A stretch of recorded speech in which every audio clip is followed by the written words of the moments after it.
Hey guys, welcome back to the channel. This is story about what if Naruto becomes Ria's lover and train with her part 1. Before I start, please do support for more amazing content and comments for part 2. Do consider to subscribe my channel and share my video to your friends and check out the description as well. Let's start the video. Naruto. Oi Naruto, wake up man, a voice called out. The young man in question opened his eyes to see the roof of a car, blinking the sleep out of his eyes. Naruto sat up and looked to see two people sitting in the front seats of the car. The first in the passenger's seat was a large overweight man with orange hair, brown eyes and pale skin. He was wearing a black hoodie, beige cargo pants and black boots. The one in the driver's seat was a skinny tall man with black hair tied in a short top knot, slightly dark skin and black eyes. He was wearing a white tank top, black skinny jeans and white Converse. Kitamaru, Jirobo, Naruto answered as he looked out the car's window. It was dark, darker than it should have been on a summer's night. The only source of light was the distant illumination of the Kuo town, the tall buildings reaching towards the heavens. You finally back to the land of the living, bro? Jirobo questioned. Yeah, just took a quick nap, Naruto said. Well, sorry to interrupt your beauty sleep, Haim-sama, but we're here, Kitamaru said half-jokingly. Looking over to Kitamaru's side, Naruto could see they were down on a pier filled with different warehouses and boats at the dock. So what's the plan then, Maru-kun? Naruto shot back. Simple, my idiot friend, all we need to do is take that briefcase next to you to the meeting that is happening inside that warehouse. There we will exchange the stuff for the money, and then it's a done deal. We go back to the boss with the money and enjoy our cut, easy as pie. You know, for being as smart as you are, you're pretty fucking stupid, Naruto snarked. Eh, what do you mean? Kitamaru questioned. He means that it is not as cut and dry as you make it, Kitamaru. Jirobo cut in. The big guy is right, smartass. Let's not forget that the people we are here to meet are from that crew, remember. They will be packing some serious heat, Naruto seriously. They're not the only ones packing, Jirobo said as he pulled out a pump-action shotgun, while Kitamaru pulled out a submachine gun and 9mm handgun. Here, this one is for you, Kitamaru handed Naruto the 9mm. Whoa, hang on a minute. Guys, this is supposed to be a peaceful trade-off, not a guns blazing moment, Naruto stated. We know, Naruto, this is just insurance, Jirobo said. No, it isn't. This is us doing the opposite of peaceful. Look kid, Jirobo and I have been doing these types of jobs for the big man for years. Do you honestly expect the people in there not to have guns? I know this is the first big job you're going to do, but stick with us and you'll learn very quickly how things will play out. Kitamaru said. Naruto. But I've never even used a gun before and you're only a year older than me, Naruto deadpanned at him. Still older and hopefully you won't have to either, come on, it's time. The three left the car and walked toward the factory. While walking, Naruto caught sight of his own reflection in a nearby window. He had golden spiky blonde hair with two bangs framing his face, bright sapphire blue eyes, three jagged scars on each cheek and pale skin. Naruto wore a long open black coat that ended at his knees, an open white collared shirt that revealed a burnt orange t-shirt underneath, black pants that were a little baggy on him, a pair of black combat boots. And to finish off his look was an orange headband with a black swirl on it. Hey. If you've finished checking yourself out, can we go? I've got a lady friend waiting for me after this, Kitamaru yelled to Naruto. Can you even consider Karen a lady? Naruto muttered. Scene change. So we're going to do this or what? Came Grove's voice. Currently Naruto and Jirobo were standing behind a seated Kitamaru who looked completely relaxed. Around them were various thugs all carrying guns. The warehouse was clearly abandoned going by its current state, but going by the shiny metal table where the meeting was taking place, it was more than likely that this was a new location for mutual dealings. On the said table there was the case that they had brought on their side and on the other side was a duffel bag. Of course we are Rin-san, as you can see we've got your product and you have our boss's money, all that's needed is a handshake and then we can all go back to our business, Kitamaru said with a shrug. Rin stared at Kitamaru for a moment before nodding and slid the bag across the table, then take the money and go. A pleasure as always, Rin-san, Kitamaru said as he grabbed the bag and stood up. Holding out his hand for the criminal, the two shook hands before separating. Kitamaru threw the bag to Naruto who caught it. Let's go boys, and the three began walking out.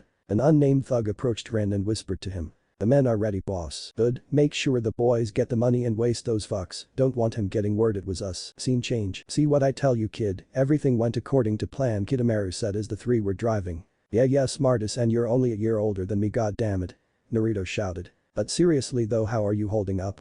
Jirobo asked. Fine mostly, I was more worried than anything else, Naruto admitted to him. Understandable, this was your first time dealing with this kind of shit though, still can't believe the little 12-year-old brat who came barging into one of boss's hideouts, demanding a job is here with us now, haha, Jirobo joked. Yeah, well, it was either that or die in the streets. I'm happy with this outcome though, I've got money, food and the two of the best assholes out there, I'm set, Naruto laughed folding his arms over the back of his head. Little prick, hahaha, but seriously Naruto, don't get too comfortable, Jirobo said seriously while turning to look at him. Eh?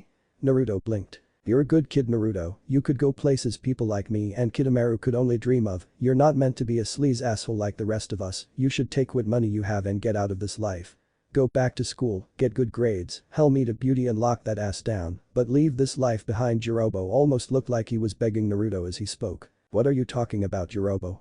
You sound like you're reading me your death wish, Naruto said in an unsure jokingly way. Naruto, you still have a chance to walk away before you get in too deep, the boss is not a man you want taking notice of you, so far you've only done running jobs for us, not him, and the only reason you're here is because the other guy got hauled away by the cops, I ain't your family, kid. None of us are, so it's your choice, but make sure you think about what I've said, Jirobo said as he turned back to face the road. Naruto took a second to digest what Jirobo said. He was so lost in thought that he didn't notice Kidomaru and Jirobo shared a nod with each other. Hey, we've got a bit of time before we are expected back, why don't we have a quick stop at that ramen bar you love? Somyu, the car was suddenly slammed into from right side from another car head-on, causing their car to flip and tumble a few times before coming to a stop upside down. Scene change. 2 days ago, Issei Haidu was speechless at the flag event happening in front of him. This pretty girl had walked up to him out of nowhere, called for him by name, and she even asked him, I'm sorry what did you say? GG's, why are you making me say it again? The beautiful young girl with long black hair whined as she tried to work up her courage again with a burning red face. I've seen Haidu-kun walk around this way for a while now and every time I saw you I got nervous. My knees got weak and my heart started to race. And I've wanted to say this to you for some time now. She took a deep breath. Haidu-kun. Will you go out with me? Issei looked at the girl called Yuma Amano as time froze around him. Just earlier today he had dreamed of getting a girlfriend to grab her wonderful dot. He had peeked on all the girls in the changing room so he could see their naked bodies. And he was beaten up because he was a vile and hated pervert. And yet somehow, this beautiful, lovely girl wanted to be his girlfriend. What could he say? What was he thinking? Yes. Of course I'll go out with you. Scene change. 1 day ago. What the fuck do you mean you've got a girlfriend? One bald boy and one bespectacled boy screamed out in absolute dread as their stone-faced expression were aimed towards their mutual best friend. Issei currently had the biggest, most smug shit-eating grin on his face as he could muster. He rubbed his chin and chuckled haughtily, ahahaha, come now Motohama-kun, Mitsuda-kun, don't be so crass.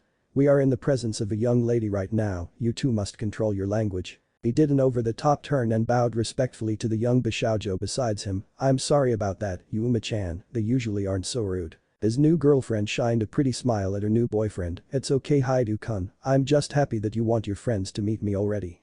She turned to the other two perverts and bowed to them, it's a pleasure to meet you too. I hope we can get along very well in the future. Issei bid Yuma goodbye as she had to get back to her own school. After she was out of sight, Issei turned back to his two friends that were still pale and frozen. He walked between them and made an even bigger smile. Life is good, boys. Life is good. Scene change. Present. The day was the best day of Issei's entire brief ladyless life. In just one date with his new girlfriend, he had effectively ended a 17-year relationship with his right hand. And despite the good times, it would not be one he missed. Yuma-chan was, in no uncertain terms, the perfect girl for him. She was as beautiful as a goddess, yet didn't let her looks become a vanity. She was kind and sweet, listening to what he said and letting him listen when she had something to say as well. Her smile was like a ray of bright light that shined down on all his dark tendencies and made him feel safe. Her clothes were simple but suited her sweet exterior. She showed on their date a little scrunchie on her wrist that Issei gave to her as a gift. She was perfect. The two teenagers were now at the fountain in the local park, the final stop for their first date. Yuma turned on her feet and looked at her new boyfriend with a bright red flush across her face. Issei-kun. The spiky, brown-haired boy perked up when she said his name. Yes, Yuma-chan. She poked her fingers together and looked away in embarrassment. Listen, we've finally been on a date and I really enjoyed it, so I was wondering if you could do a little favor for me. Issei did his best to contain his excitement but couldn't help but smile. What is it? I'll do whatever I have to help you. Yuma put her hands together, tilted her head and smiled as happily as she could. Will you die for me? Issei cleaned his ears out with his pinky, must have gotten too excited and heard her wrong. Excuse me? I think I heard you wrong. I said two massive black crow wings, dark as the night that surrounded them, unfolded from her back. Will you die for me? The wings on her back flapped and she was raised off the ground, the smile on her face turning cold and meaningless as her face seemed to change from the soft every girl expression to a leaner form. Why Yuma-chan? Issei instinctively stepped back from the winged girl as a shining weapon formed in her hand out of nowhere. She smiled and held the weapon over her shoulder. Bye-bye. She threw the spear of light as hard as she could as it rocketed towards the unsuspecting boy. He froze in horror as it soared towards his chest and planned to pierce him. Scene change. 20 minutes before. Naruto groaned as his eyes fluttered open, his head spinning, his body screaming in pain, ears ringing, unable to hear anything other than a high-pitched sound. Looking around, his eyes squinting, Naruto instantly knew his equilibrium was wrong. His arms were dangling above him, the feeling of blood rushing to his head. Eyes. He coughed out, his voice hoarse, barely managing to come out as whisper. Naruto felt warm and it was getting hotter. He forced his arms back to his body to undo the seatbelt. The moment it became unbuckled, gravity took hold of him. Slamming back first into the glass-covered roof of the car, he choked at the loss of air from the impact. Rolling himself onto his belly, Naruto dragged himself out from the wreckage, the glass slicing and shredding his arms and legs as he moved. Pulling himself into a seated position, Naruto continued to drag himself away from the car. The undercarriage of the vehicle had flames starting to burn, licking the air as they grew and spread. Shaking the dizziness from his head, Naruto brought a hand to his head, only to flinch in pain. Pulling his hand away, he could see blood had coated his hand. The ringing in his ears started to subside, only to be assaulted by a loud bang. From the other side of the car, Naruto's head snapped to the direction of the sound, forcing his body to move to the cover of the car. Naruto peeked his head over and his eyes bulged. The same criminal who had been standing behind Rin from the meeting was now standing over a bloody and broken Kidomaru, who was laying face down in a pool of his own blood while having a smoking revolver aimed at his head. Said thug lowered the gun before looking at the other downed victim. Jirobo sat against a streetlight, his face and clothes covered in blood, his right arm folded across his bloody chest, while the left laid motionless by his side, his left leg bent off to a sickly direction, with the bone sticking out for the world to see. The thug approached the downed man. Nothing personal, Jirobo-san, it's just business, he said as he pointed the gun at him. Jirobo's eyes flicked over to Naruto's hidden form before returning the back to the man. He business, you say? Haha, forgive me if I don't believe you, Sora, Jirobo wheezed out. Sora stared at Jirobo before kneeling down to his level. I was going to make it quick so that you didn't suffer, but unfortunately for you, Kidomaru-san's attitude towards Rin-sans wasn't taken too kindly by him, and going by the look of your wounds, you don't have much time left anyways. Sayonara, Jirobo-san. Sora stood up and walked back to a black car. Naruto watched him drive away before leaving his spot and rushed his way over to Jirobo. Hey brat. Naruto kneeled down beside him, his voice failing to utter a single sound, but for Jirobo his silence was deafening. Nug, listen to me, Naruto. In my pocket there's a key for a room at the Devil's Den Motel. Room number 9, it's mine and Kidomaru's safe house for when we needed to lay low. God, this fucking hurts. Go there and take the money from the safe and get out of town. Go as far as that money will take you in Caw.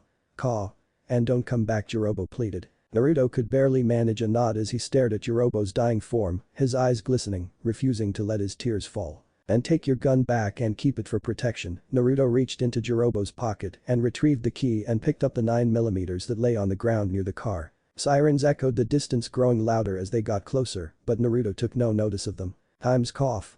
Up kid, go through the park, run and don't look back. Jirobo's eyes became cloudy, all traces of light gone from them as his breathing slowed. Naruto sniffed as he wiped his eyes. He needed to move before the police arrived. Looking over to the park, he quickly pushed himself to his feet and ran into the bushes. Pushing his way through the branches and leaves, Naruto emerged to see two figures in the distance, a boy and girl around his age. Planning on sneaking past the two, Naruto was about to move when she did something unexpected. Are those wings, he thought as she lifted from the ground and her black feathered wings stretched out in full glory.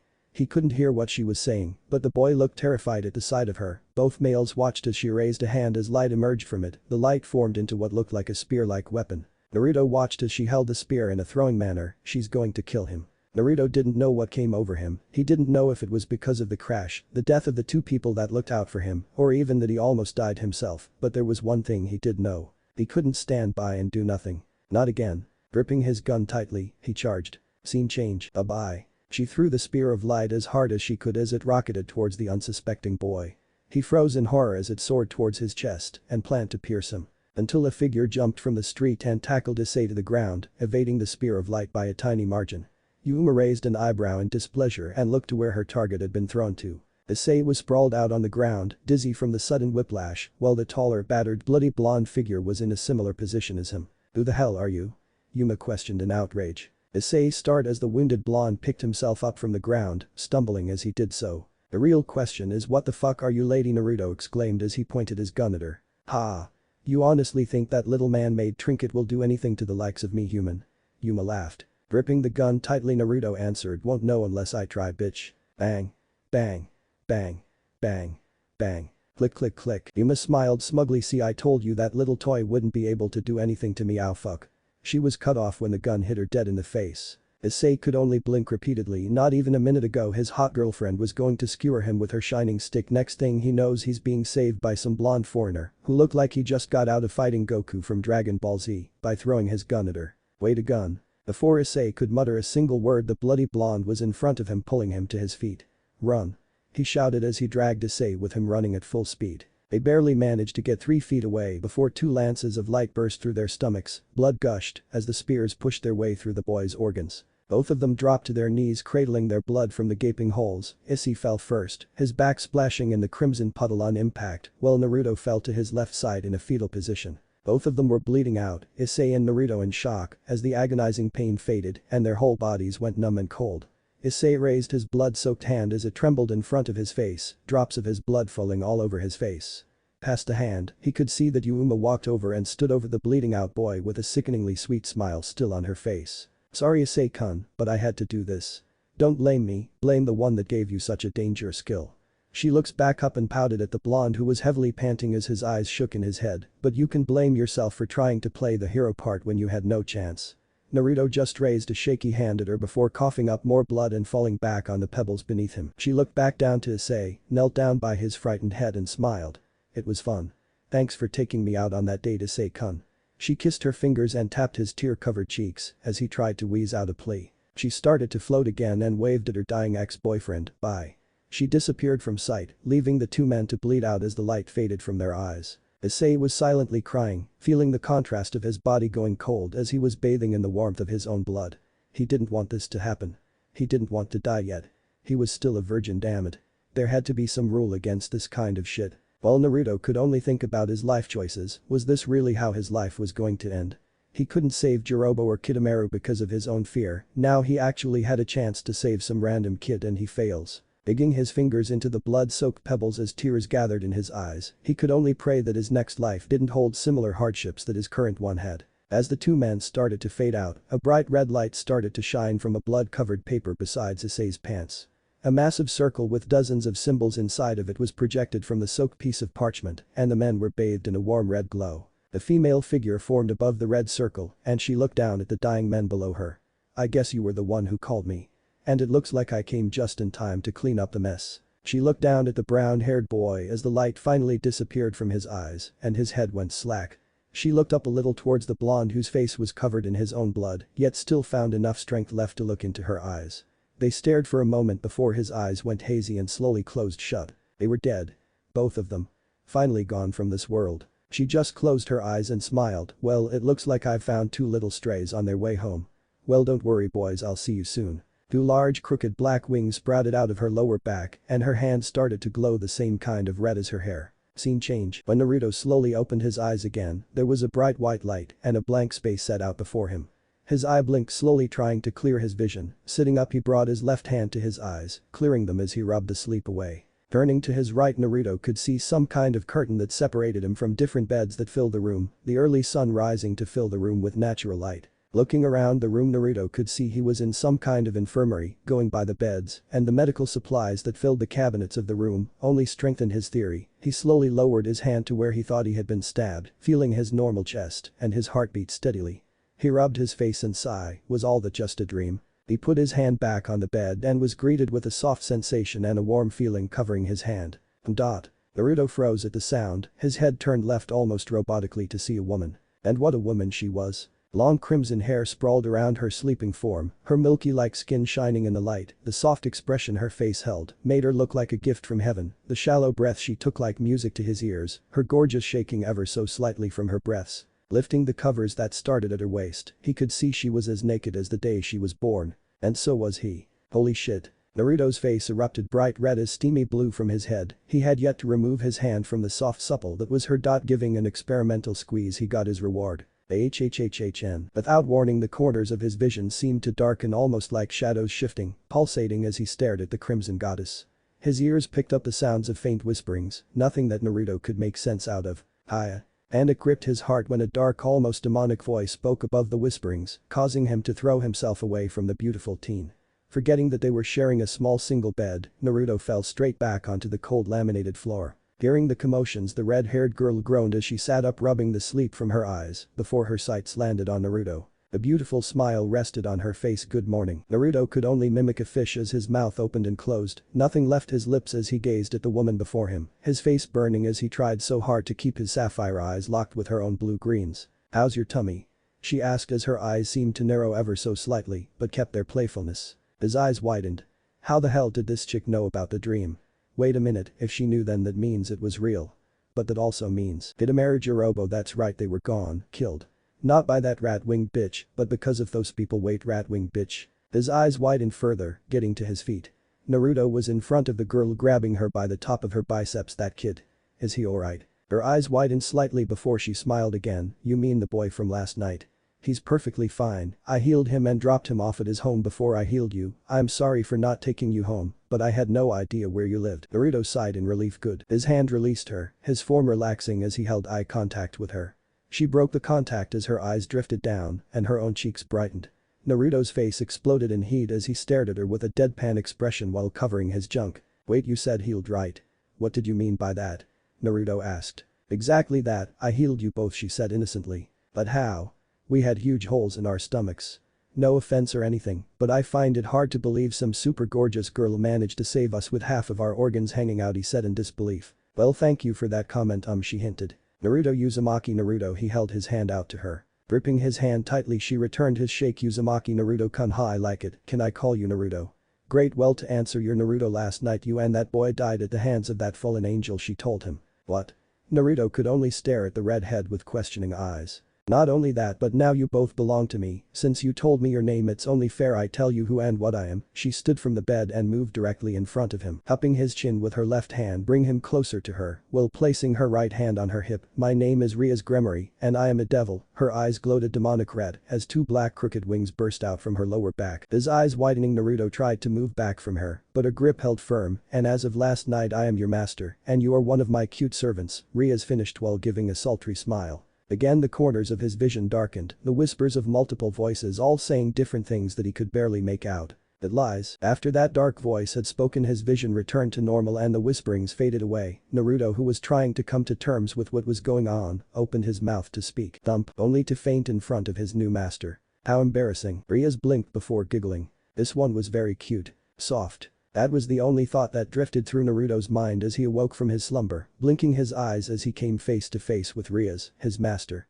She was leaning over his head, her hair falling to form a crimson curtain around them, her teal-colored eyes filled with amusement stared down at him. Good morning again, she giggled down at him. Morning. The nervousness in his voice was easy to hear. Sitting up, Naruto looked at her to see she was fully clothed in some kind of school uniform, his eye trailed down to where his head had been. Her lap, his head had been resting on her lap. The legendary place of comfort all men seeked. The lap pillow. His face burned. Was this the sort of thing common for the she-devil? If that was the case, he didn't really mind being a servant. Your clothes from last night were ruined, so I picked some fresh ones out for you. The only thing left was your key, and this. Pulling her hand from her back, she handed him a piece of fabric. It was his headband. The sight of the familiar orange and black spiral made him smile slightly. Get dressed, we have a lot to discuss, Rias ordered. Take it. The clothes that were laid out for him. Naruto vanished behind a curtain and began changing. So about before, you said something about you being a devil and me being your servant. He called out to her. That's right, last night both you and that boy Haidu Issei-kun died. To save your life I made you and him a part of my peerage, or servants in devil terms, she clarified. But rest assured I treat my servants like family, so both of you will be well taken care of, she finished. So you have more servants like us? She could see his shadow mimicking his movement as he pulled his pants up. That's right, not including the two of you, I have 4 other members of my peerage. You will meet them at a later point, she said. So how exactly are we supposed to serve you?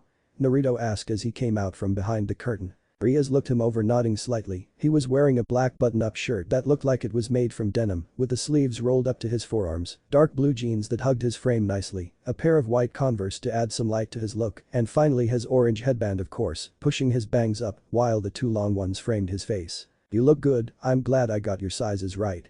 But we will have to finish this devil talk later when everyone is together. Rias sat down on a bed while gesturing to Naruto to sit on the opposite bed. Now the important question at the moment is, who are you, Naruto?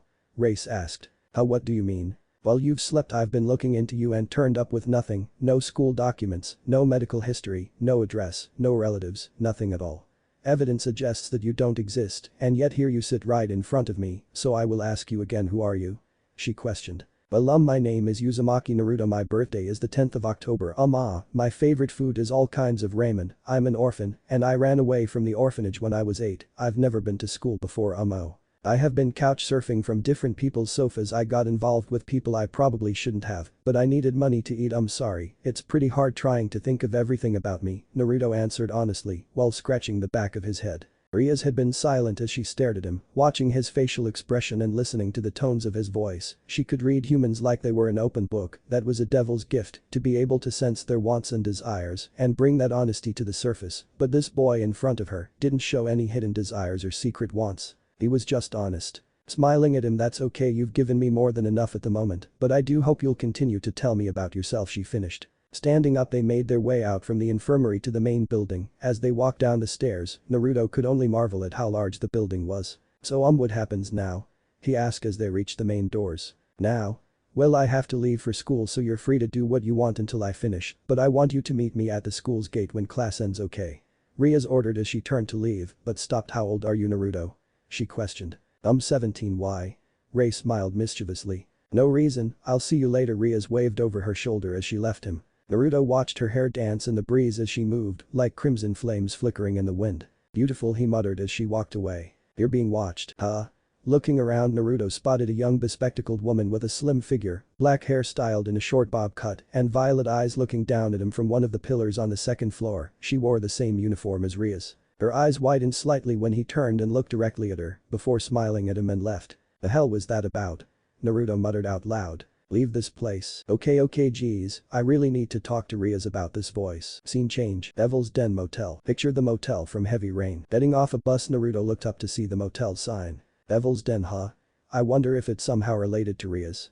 He thought. Walking through the parking lot, Naruto headed up the stairs and found room 9 on the second floor. Using the key from Jirobo, Naruto unlocked the door and let it slowly open. The room itself held a depressing vibe. The curtains were drawn, only allowing small rays of light into the main room. Trash littered throughout the room with thin layers of dust. Entering the room, Naruto looked around to see that the main room held essentials for living. A small 32 TV sat on top of a cabinet. A brown leather 3-seater sofa sat pushed against the back wall. A small divider wall near the front door separated the main living room to form a small kitchen with a couple of wall cupboards. Closing the door behind him, Naruto spotted 3 more doors, 2 of which were standard plain bedrooms, while the third room was small bathroom with a shower, toilet and sink. For a motel, this place is pretty nice, he thought to himself. Walking back to the main room, Naruto spotted a small safe that Jirobo had told him about. Going to it, Naruto pulled the handle to find it unlocked with the money still inside. Why have a safe if you don't lock it?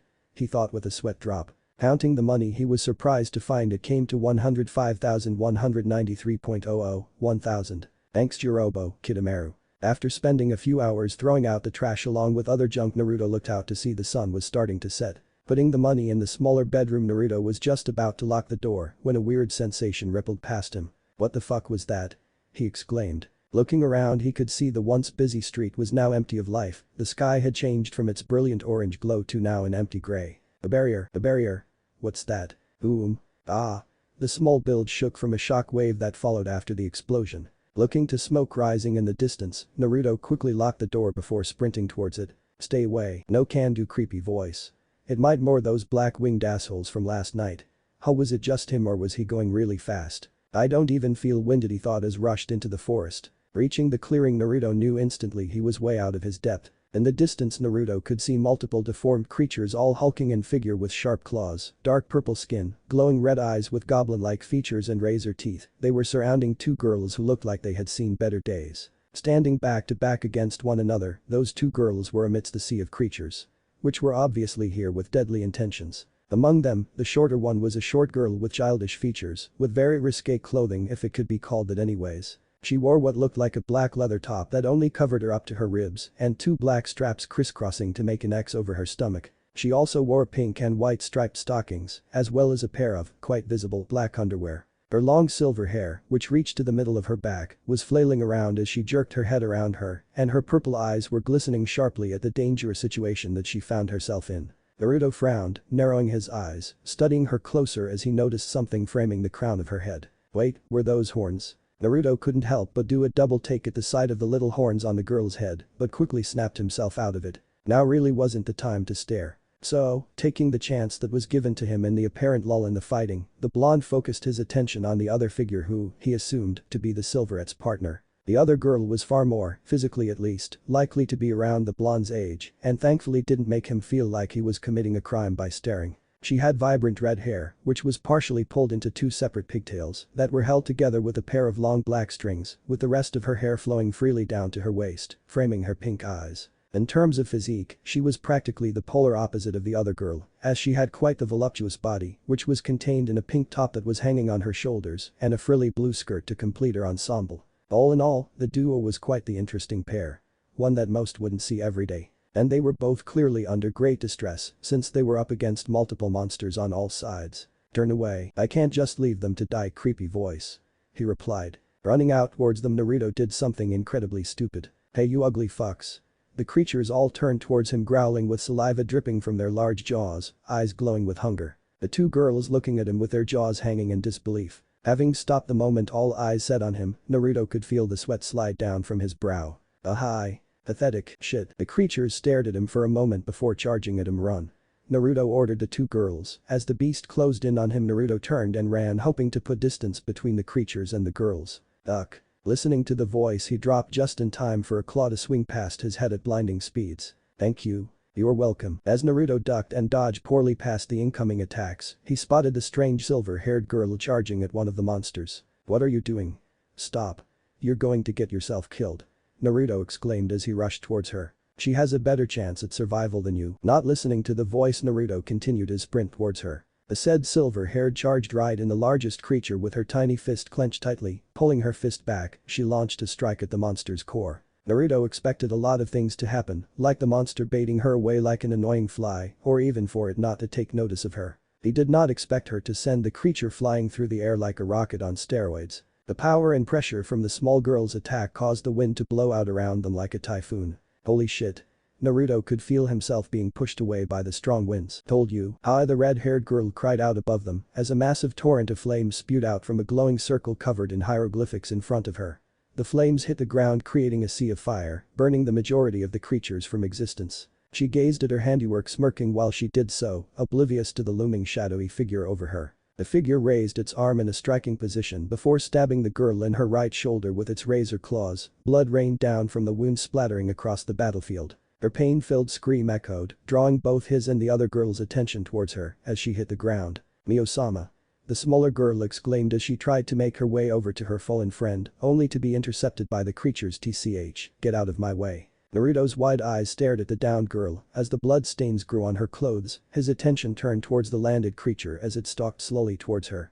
Growling as it got closer to her, Naruto quickly put himself between the creature and the girl. His body took on a poor combat stance. "You're not getting near her, asshole," Naruto said definitely. The beast seemed to understand what he said as it grinned menacingly before it vanished and reappeared inches away from his face. Naruto barely had time to widen his eyes before the beast wrapped its clawed hand around his neck, lifting him from the ground with no effort at all. The beast turned so that its back was facing the unconscious girl, while Naruto could see her. Naruto grunted as the beast grip tightened around his throat. He gripped at the monster's wrist with his legs lashing out, kicking nothing but air due the length of the beast's arm. He could feel the veins in his face bulge as the beast's grip tightened, heckling as it did so. Naruto could feel his lungs burn, desperate for fresh oxygen as he struggled to breath. His eyes drifted from the monster down to the unconscious girl, her battered form showing in the reflection of his eye. "I have to do something," he thought desperately. A demonic dark chuckle echoed throughout his mind, caused Naruto to stiffen. "Behold vessel, fear is power." Naruto locked eyes with the growling beast when he felt its grip lessened. The creature's face held nothing but pure primordial fear. Its body shook as it stared at him. The beast slowly lowered him to the ground. It quickly stumbled back once it had released him, its body drenched its cold sweat. The other creatures had also stopped fighting with the silvered-haired. They all stared at him, showing the same features as the one in front of him.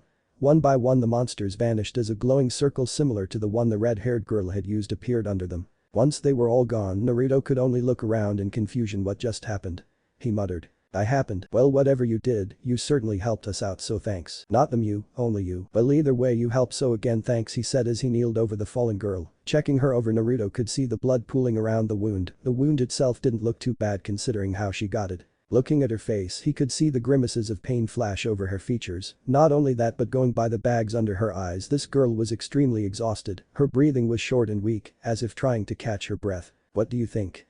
he asked the voice. "Don't care." Rolling his eyes at the voice, he turned at the sound of footsteps rapidly making their way over to them. "Mio-sama," she exclaimed worryingly. Kneeling next to him, she began looking over the pigtailed girl. "The wound doesn't look too bad, it'll just need cleaning and she will hopefully be fine, but she's in desperate need of some rest," Naruto said to her. The girl let out a sigh of relief at the news and nodded her thanks, moving to her young charge in order to pick her up with her strength. In the process of this, she was going to thank their savior properly before she froze up. Naruto frowned at the silver's sudden reaction, becoming wary of another attack. "What's wrong? Did they come back?" No, it isn't that."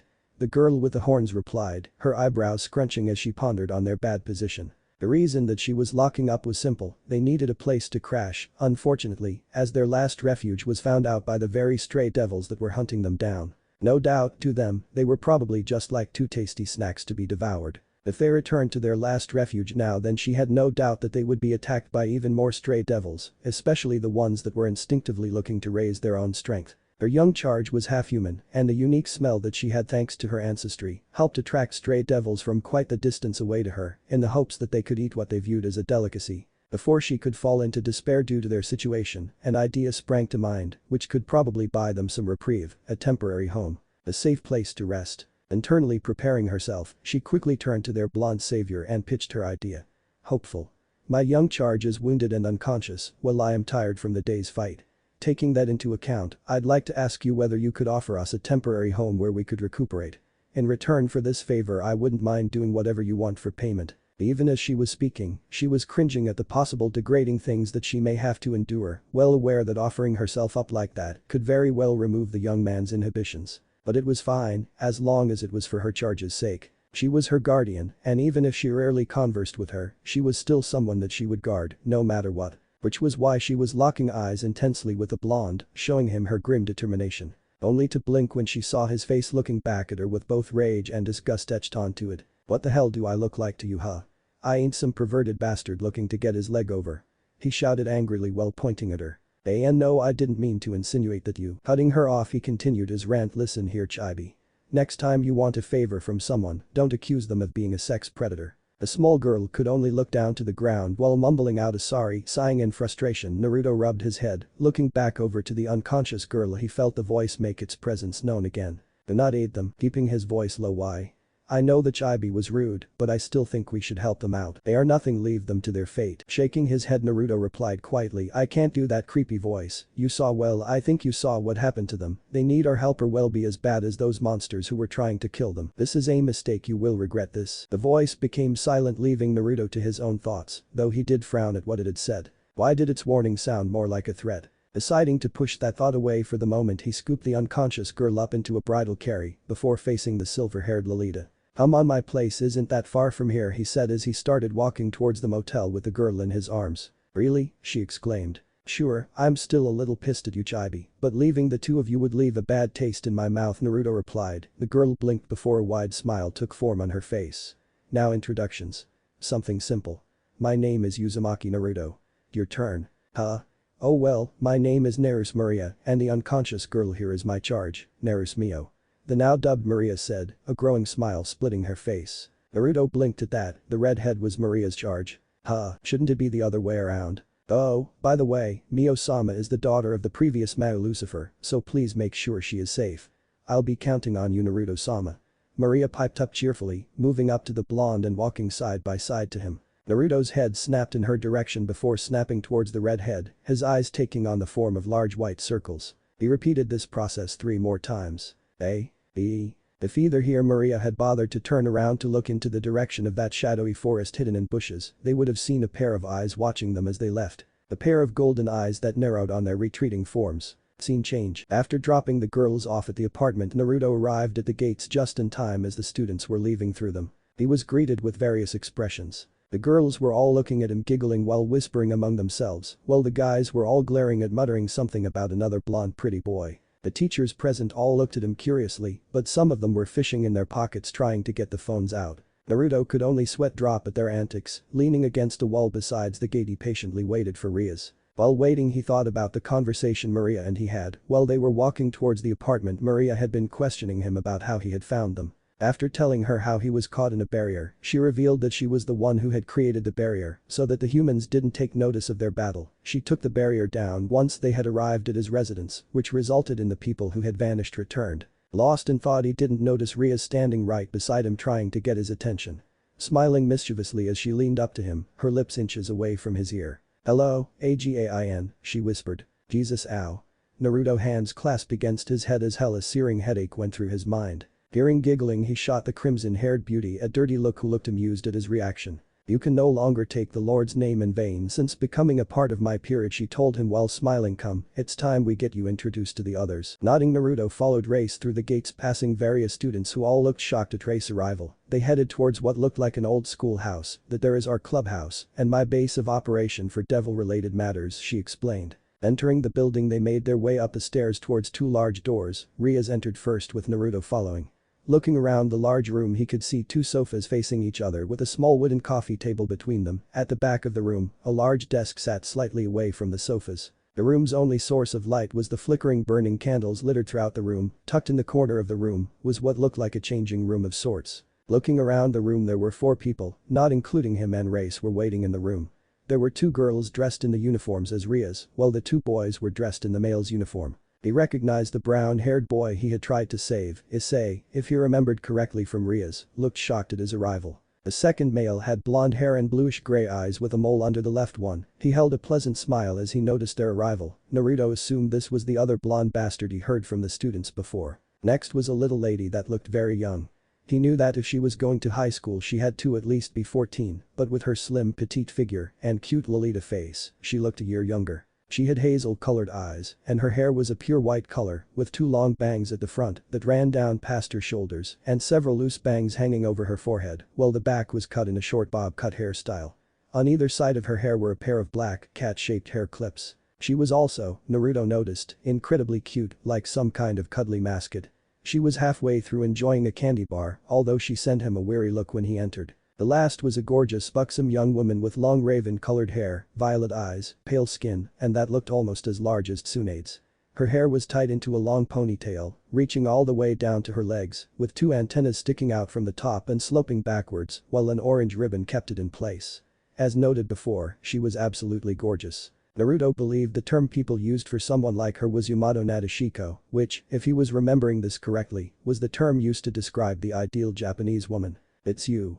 The guy from last night," Issei shouted while pointing at him. Naruto gave him a nervous wave and a shaky smile. "Hey, good to see you again. Let's get everyone acquainted first. Everyone, this is Uzumaki Naruto." "Naruto, you of course remember," Issei Rias gestured to the brown-haired boy. Nodding, Naruto stepped forward with an arm extended. "It's nice to properly meet you, kid." Issei took the outstretched hand clasping it with his own. "Likewise, I'm Hayato Issei." Naruto saw. "Hey. Wait a minute, who are you calling kid? You look the same age as me, damn it."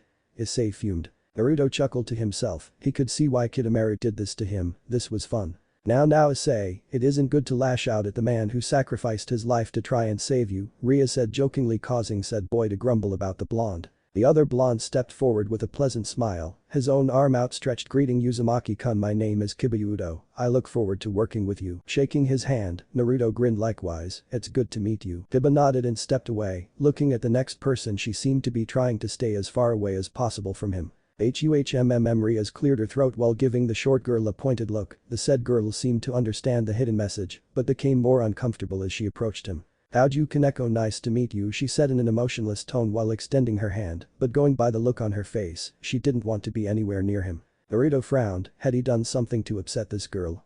Deciding to try sway her opinion of him, he took her hand and gave it a genital shake. "It's a pleasure to meet you, Kaneko-chan." He gave her his best grin, but was disappointed when she quickly let go and retreated back to Kiba's side, who looked at her with a confused and worried look. Rias sighed as she looked at him with an apologetic smile. Yufufufu, such a handsome young man has joined our little group," the black-haired beauty said. She approached him. She offered him a bow. "It's a pleasure to meet you. My name is Himejima Keno. Please take care of me," she finished with a beautiful smile.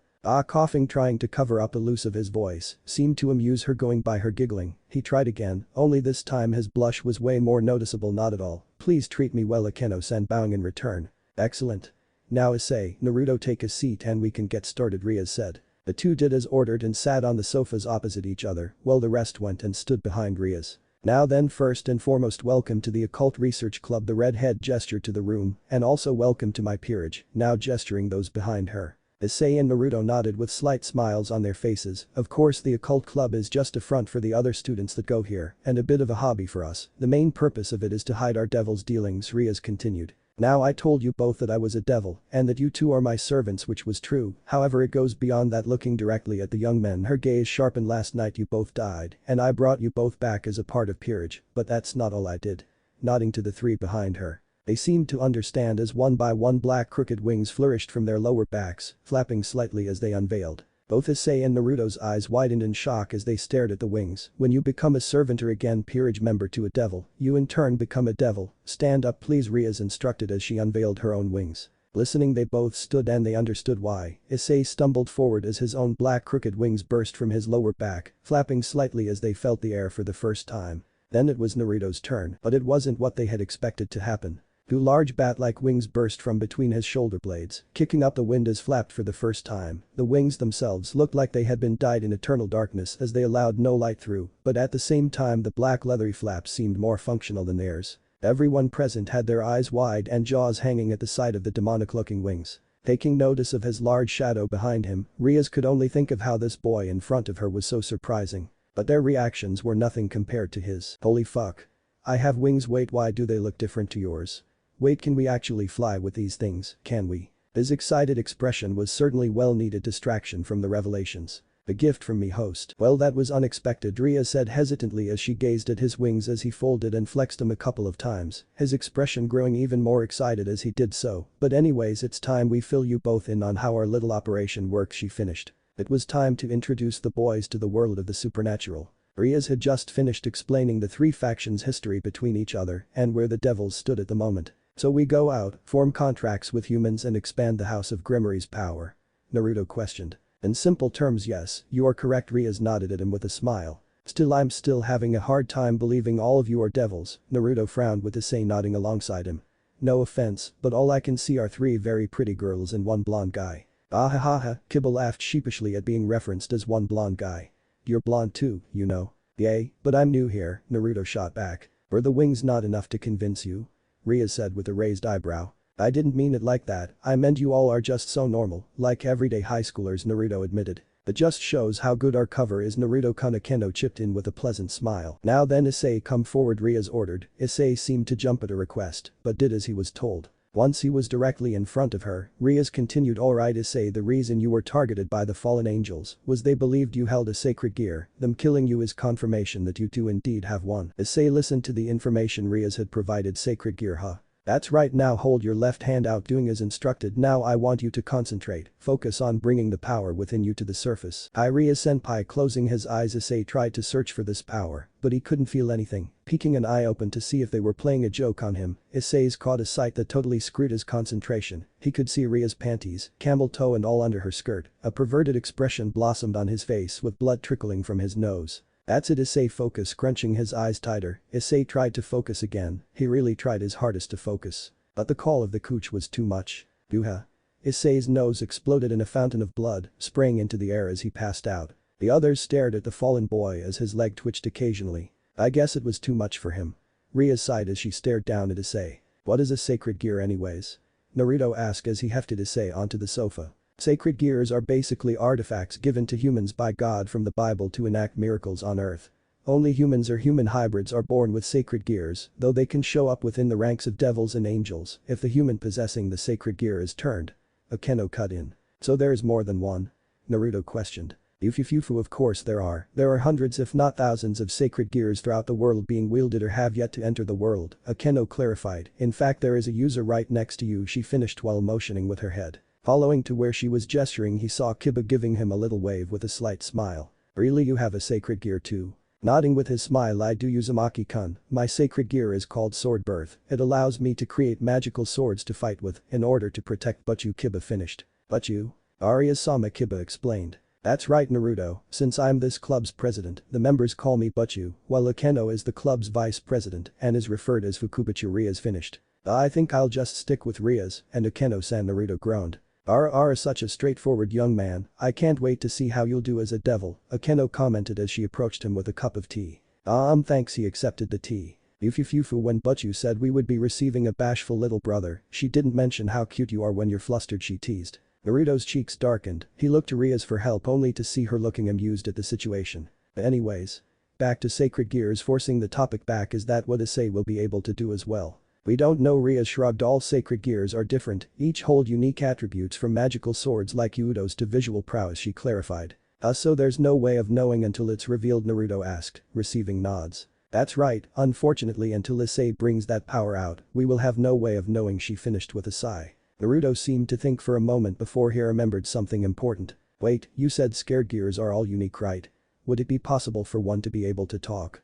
He finished uncertainly. All eyes snapped to his form at the question. That's an oddly specific question, Naruto, Rias said as she stared at him with a raised eyebrow. It is? Very. The devils present barring the unconscious Issei stared at Naruto. Well, since I woke up this morning, I've been hearing this voice in my head and I thought it might be one of these Sacred Gear thingies, he informed. Blows but no cigar, Naruto. Really?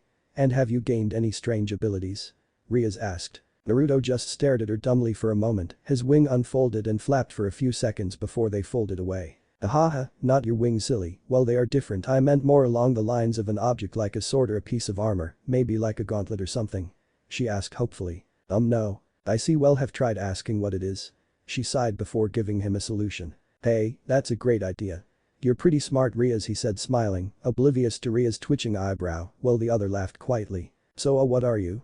He asked out loud. Not what, who? Sorry, my bad, Naruto scratched his head apologetically. Who are you then? Suan. Hearing the voice turn silent, Naruto faced Rias. The voice just says soon. Well, it's not ideal, but it would seem you will have to play the waiting game for a while, Naruto, Rias said with a shrug, but enough about Sacred Gears, it's time for you and Issei get to work, she finished. Once Issei awoke, Rias lead them to a table covered in stacks of flyers. Your first task as devil will be to hand out all of these flyers, Rias told them as she gestured the table. Once you have finished, both of you are to return here, understood?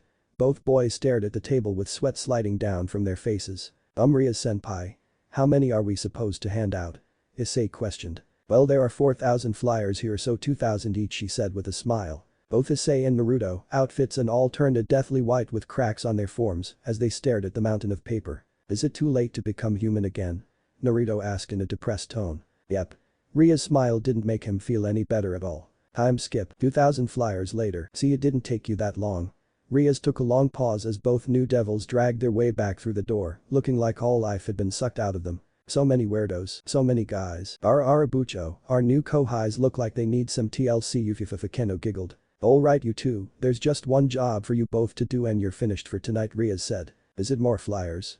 Naruto asked fearfully. No, nothing like that, both Yudo and Kaneko have double requests tonight, so Issei will take one of Kaneko's, and you will take one of Yudo's. Both devils mention offered a nod of appreciation. Thank you for the assistance, Uzumaki-kun. Thank you, Issei-senpai. The crimson glow caught the attention of the devils. Turning, they saw Akeno standing with two glowing, spinning circles on the ground, one on each side of her. It's those circles from before, Naruto thought as he stared at them. These are magic circles. They are used to cast spells and have a variety of different uses, but tonight both of you will be using them as teleportation, Rias clarified. Naruto, Issei, hold out your hand for me. Doing as she instructed, they watched as a smaller circle paper on the backs of their hands. This is our crest, the crest of the Gremory house. This shows you are a member of my household, Rias told them as the crest faded from view. Are you both ready? You betcha. I'm glad to see you both raring to go. Rias smiled before blinking. Oh, Naruto, hold on. Rias disappeared through the door for a moment before returning with black medium-size rectangle box with a red bow wrapped around it. I got you a little gift. She held out the box to him. Naruto stared at her with widened eyes. You got me a present? He asked, almost breathless. Issei silently cried as he stared at the two. The silence ended immediately. Bucho. I want a present too. Giggling at Issei's reaction, Issei, this is a gift for Naruto because he tried to save your life, besides I'm sure you wouldn't want this gift. Both boys looked confused at her words. Opening the package, they both stared inside to see what she had gotten him. To their surprise, it was something very familiar to the both of them. To their surprise, it was something everyone in the room had. To their surprise, it was something that looked exactly like what Kiba and Issei had. Pulling out the item, Naruto raised up to look at it even more clearly. It was a jacket. Correction, it was a very familiar black jacket. It was the same jacket that the other two guys were wearing. It was a school's uniform jacket. Looking back into the box, Naruto saw the rest of the uniform that had been hidden by the jacket folded neatly. From now on Naruto you will be attending our school. Rias announced while the others started clapping with smiles on their faces. Naruto's eyes twitched as he stared at the jacket. Naruto. Uzumaki-kun. Are you alright man? Ooh. Naruto sank to his knees while screaming at the ceiling, only the whites of his eyes were visible, while his face held nothing but horror. Akeno kneeled down beside his unmoving form, poking his cheek with her finger. Arabucho, I don't think Naruto-kun was happy with his gift Yufifif. Rias looked a little disturbed at his action. I thought he would have liked to go to school. Hiba then walked over to him and patted his shoulder. There Uzumaki-kun. Issei tried to offer his own encouragement. Come on Naruto, you get to go to school with a bunch of beautiful big-head girls. It's a dream come true for guys like us. I'll even show you where all the best peeping spots are. That actually sounded quite tempting. Sighing, Naruto stood up and proceeded to pack the clothes away in the black leather school bag Rias had gotten him. Rias gave him an unsure smile. Sorry, I thought since you've never been to school, it would be nice for you to join us at ours. Naruto looked at her before smiling too. Thanks, I mean it. Rias' eyes seemed to light up at his words. Well go on then, both of you into the magic circles Rias ordered. Doing as they were told, they stood in the center of the circles. You both know what you're doing, correct? Rias asked. Do the request, form the contact and take one step closer to becoming the harem king.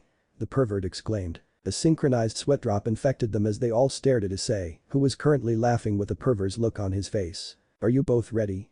Nodding at her, the circles started to charge up. The others stood by Ria's side while watching as blinding light took over the two. Once the light had faded, everyone stared at where the circles had been, but there was one problem. The two that were meant to vanish were still here. HMPH. Was that supposed to happen? Issei questioned. No it wasn't, it seems like you two aren't ready to jump. Ria's sighed. It looks like you will both have to go on foot, she finished with an apologetic face. Haha, they both exclaimed. Rias handed them what looked like GPS devices. These will show you where the request is coming from. Naruto was about to make his way out of the club when he found his legs unresponsive. Looking down at his feet, Naruto's eyes widened in shock. Rias? Naruto called for her nervously. She turned to face him. She could see his face had turned deathly white from fear. What's wrong? Rias followed his gaze and understood why Naruto was so nervous. His shadow had formed a perfect circle around him with wisps of darkness floating from it. Rias stared back into Naruto's eyes with shock in her own. Help please. He whispered nervously. The others had also taken notice of his situation and were just as shocked as their master. Going down. As if ground gave way, Naruto fell into the shadow screaming as he did so. The others yelled out his name in fright and concern. As Naruto fell through the void of black space, still screaming as he fell, he heard Rias repeatedly calling his name in panic. Looking up, he could see her worried face through the circular hole he had fallen through that was closing. Stop screaming like a bitch, it's Embersing. Q. The pitch black space he was in must have been huge going by how far his voice echoed. Turning his body so that he was facing the opposite direction, Naruto saw the black space create a circular opening again. Naruto fell through the hole and face planted on a blue carpeted floor. The black hole above him vanished as if it wasn't there. That hurt, Naruto mumbled as he got and took in the environment. Then promptly frowned. He was definitely no longer in the club room, that much was for sure. But the room he had entered wasn't exactly what he had been expecting from someone summoning a devil. What he got instead was a bright cheery room with white walls, a blue-colored carpet and pink flowing curtains. It was a very girly room. The kind he would have expected from, well, a really cute girl. Turning around, Naruto found himself being met by said really cute girl, thereby confirming his suspicions about the person who such decor belonged to. The girl in question had long black hair and princess curls, electric blue eyes and pale skin. She was very cute, which Naruto would freely attest to. She also didn't look much older than 11 or 12. This couldn't have been the person who summoned him, could she? Excuse me, but I was wondering if you could. The girl interrupted him by crossing her arms over her chest and adopting an adorable pout. If Naruto had motherly instincts, they would have kicked in just now. I was hoping to get Kiba-kun when I summoned a devil. So the Shadow Thingy had brought him to the summoner, at least it didn't take him halfway across the planet. And why didn't you arrive through the flyer like normal? What's with falling through my ceiling? She questioned frantically. Excuse em. Still, the girl walked over to the blonde, examining him from head to toe. Oh oi, what are you doing? Asked Naruto as the girl moved behind him and pinched his butt. He squeaked and held both hands against his offended rear end. What was that for? The girl completed her circuit and took a position, standing in front of him. There was a large smile on her face, and her cheeks were stained red. You're kinda cute too, she admitted at last. Naruto felt like he had passed some kind of test or something. He wasn't sure if that was a good thing or not. That's thanks, I guess he was actually kind of disturbed by this girl. What sort of 11-year-old pinches people on the ass? Well, whatever. Time to get down to business, he supposed. This girl had summoned him after all. So, do you have a wish you would like me to grant? He trailed off, inviting her to tell him what she wanted. I want you to take my virginity. Mahahahaha. As the dark voice in his mind cackled, Naruto couldn't help but think about the other new devil that Rias had saved. Surely, he couldn't be in a worse situation, right? Scene change, but Issei's situation was not much better than Naruto's. In fact, it may have been even worse. After Naruto had disappeared, the club had been in a mini panic mode, and by club, he meant everyone but Kaneko. Eventually Akeno had located him at the client's home, which caused Rias to calm down and made him go to his own contractor's home. On a bike. This sucked big time because the person who had summoned him lived nearly 30 miles away, meaning he had to really haul ass if he wanted to get there before it was too late. Only his desire to become a harem king gave him the strength needed to carry on. Sweaty and tired, Issei had finally arrived at the residence he had been summoned to and rang the doorbell before waiting for whoever had summoned him to answer the door. He didn't know what kind of person would be waiting for him on the other side, but Kiba had said that he was often summoned by beautiful girls. Hopefully, the blonde prince's information was accurate. It would be totally awesome if he managed to get a hot girl as his first contractor. After a few seconds of waiting, the door cracked open. Nio? Issei blinked several times, having not expected that to be the first thing he heard from the person he was to be making a contract with. Then he sighed. Great. Not only was his contractor a man, he also had something as weird as a catchphrase. The door opened further, and Issei began the necessary introduction. Sorry for intruding, but I was wondering. He trailed off, his eyes widening in horror. Welcome NYO. Standing on the other side of the door was what could only be some kind of monster. It was large, beefy, built like a brick shithouse with muscles on its muscles and arms bigger than Issei's head, and definitely not female. Not that it wasn't trying to at least look female. It was just doing a very horrible job of it. It was wearing its hair in twin pigtails with ribbons tied into bows. It was also wearing a sailor Fuku uniform that showed off its disgustingly hairy legs, with a pair of white wings sticking out from behind its back. Issei abstractly recognized the clothes as a magical girl uniform, but that wasn't something he was immediately focused on. It was more an after-the-fact detail. A thing, for that's all it could be in Issei's mind, loomed over him like some kind of indomitable fortress of pink. I've waited for so long NYO. Issei, who was staring up at the thing with wide teary eyes and snot dribbling down his nose, just barely managed to speak, such was his fright. Your wish. I want you to turn Mirutan into a magical girl NYO, eh? He really should have expected that, what with the cosplay and all, but for some reason he hadn't. In fact, he was so startled that he was knocked out of his terror of the monstrosity before him. I think you need to go to another world for that. I've been to another world, but no one has the ability to give Mirutan magical girl powers. The hell? This thing actually went to another world. At this point, I have been forced to make a request from my enemies, the devils, to grant my wish. The enemies. Oh shit. Oh shit, oh shit, oh shit. This was not good. So not good. I want you to give Mirutan magical girl powers NYO. Why? I'm gonna die. Yes, Naruto may not have been the luckiest guy in the world for his first contract, but at least he didn't end up with Mirutan. You've got to be thankful for the little things in life, right? Time skip. Scene change. At the Devil's Den Motel. Naruto just stared across the little circle table at the two recent newcomers, present in what he considered to be his new home. These two girls have recently told him their story, how Maria was a succubus devil hybrid and how Mio was a hybrid of a devil and a human. Hell, he didn't know that hybrids were a thing until now, such was his ignorance, but now he had his master to teach him all about the world of the supernatural. But the redhead, she wasn't just any kind of half-devil, she was the daughter of Lucifer. The real Lucifer, the one that was thought to be the greatest evil in existence, the former leader of the devil faction in the underworld. Neris Mio was the daughter of a Mao that was overthrown in a civil war, where dark feelings about the first Lucifer were no doubt still festering in the hearts of the winning faction. He picked the absolute worst person to offer a home to. But the fact was that it happened, nothing could change that now. And now that he had offered his home as a safety net against their enemies, Uzumaki Naruto would keep them safe, at least until they were able to move on their own. Okay, before any of you assume anything. I'm not about to kick either of you out now that Mio is awake. Naruto reassured easily, sensing how tense his two guests were by their squared shoulders. Considering how the tension immediately left their shoulders following his statement, it was obvious that both of the half-devils were immensely relieved. Besides, he knew full well that even if Mio was conscious now and Maria was now no longer sleep-deprived, they were both still not at 100%. Not only that, but they could both be attacked by stray devils again if they didn't have a secure place to rest at. Speaking of which, quick question, why were those monsters after you guys? Naruto asked, curious on why so many of these, apparently, mindless creatures managed to hunt them down. Maria tilted her head in confusion. Didn't I mention that Mio-sama's unique smell attracts such beasts to her? Since she is the daughter of the first Lucifer, she naturally attracts stray devils since they sense the hidden power inside of her. Unfortunately, since she is part human and still new to her powers, the monsters she attracts try to eat her since they think that she's delicious meat. You didn't have to put it like that.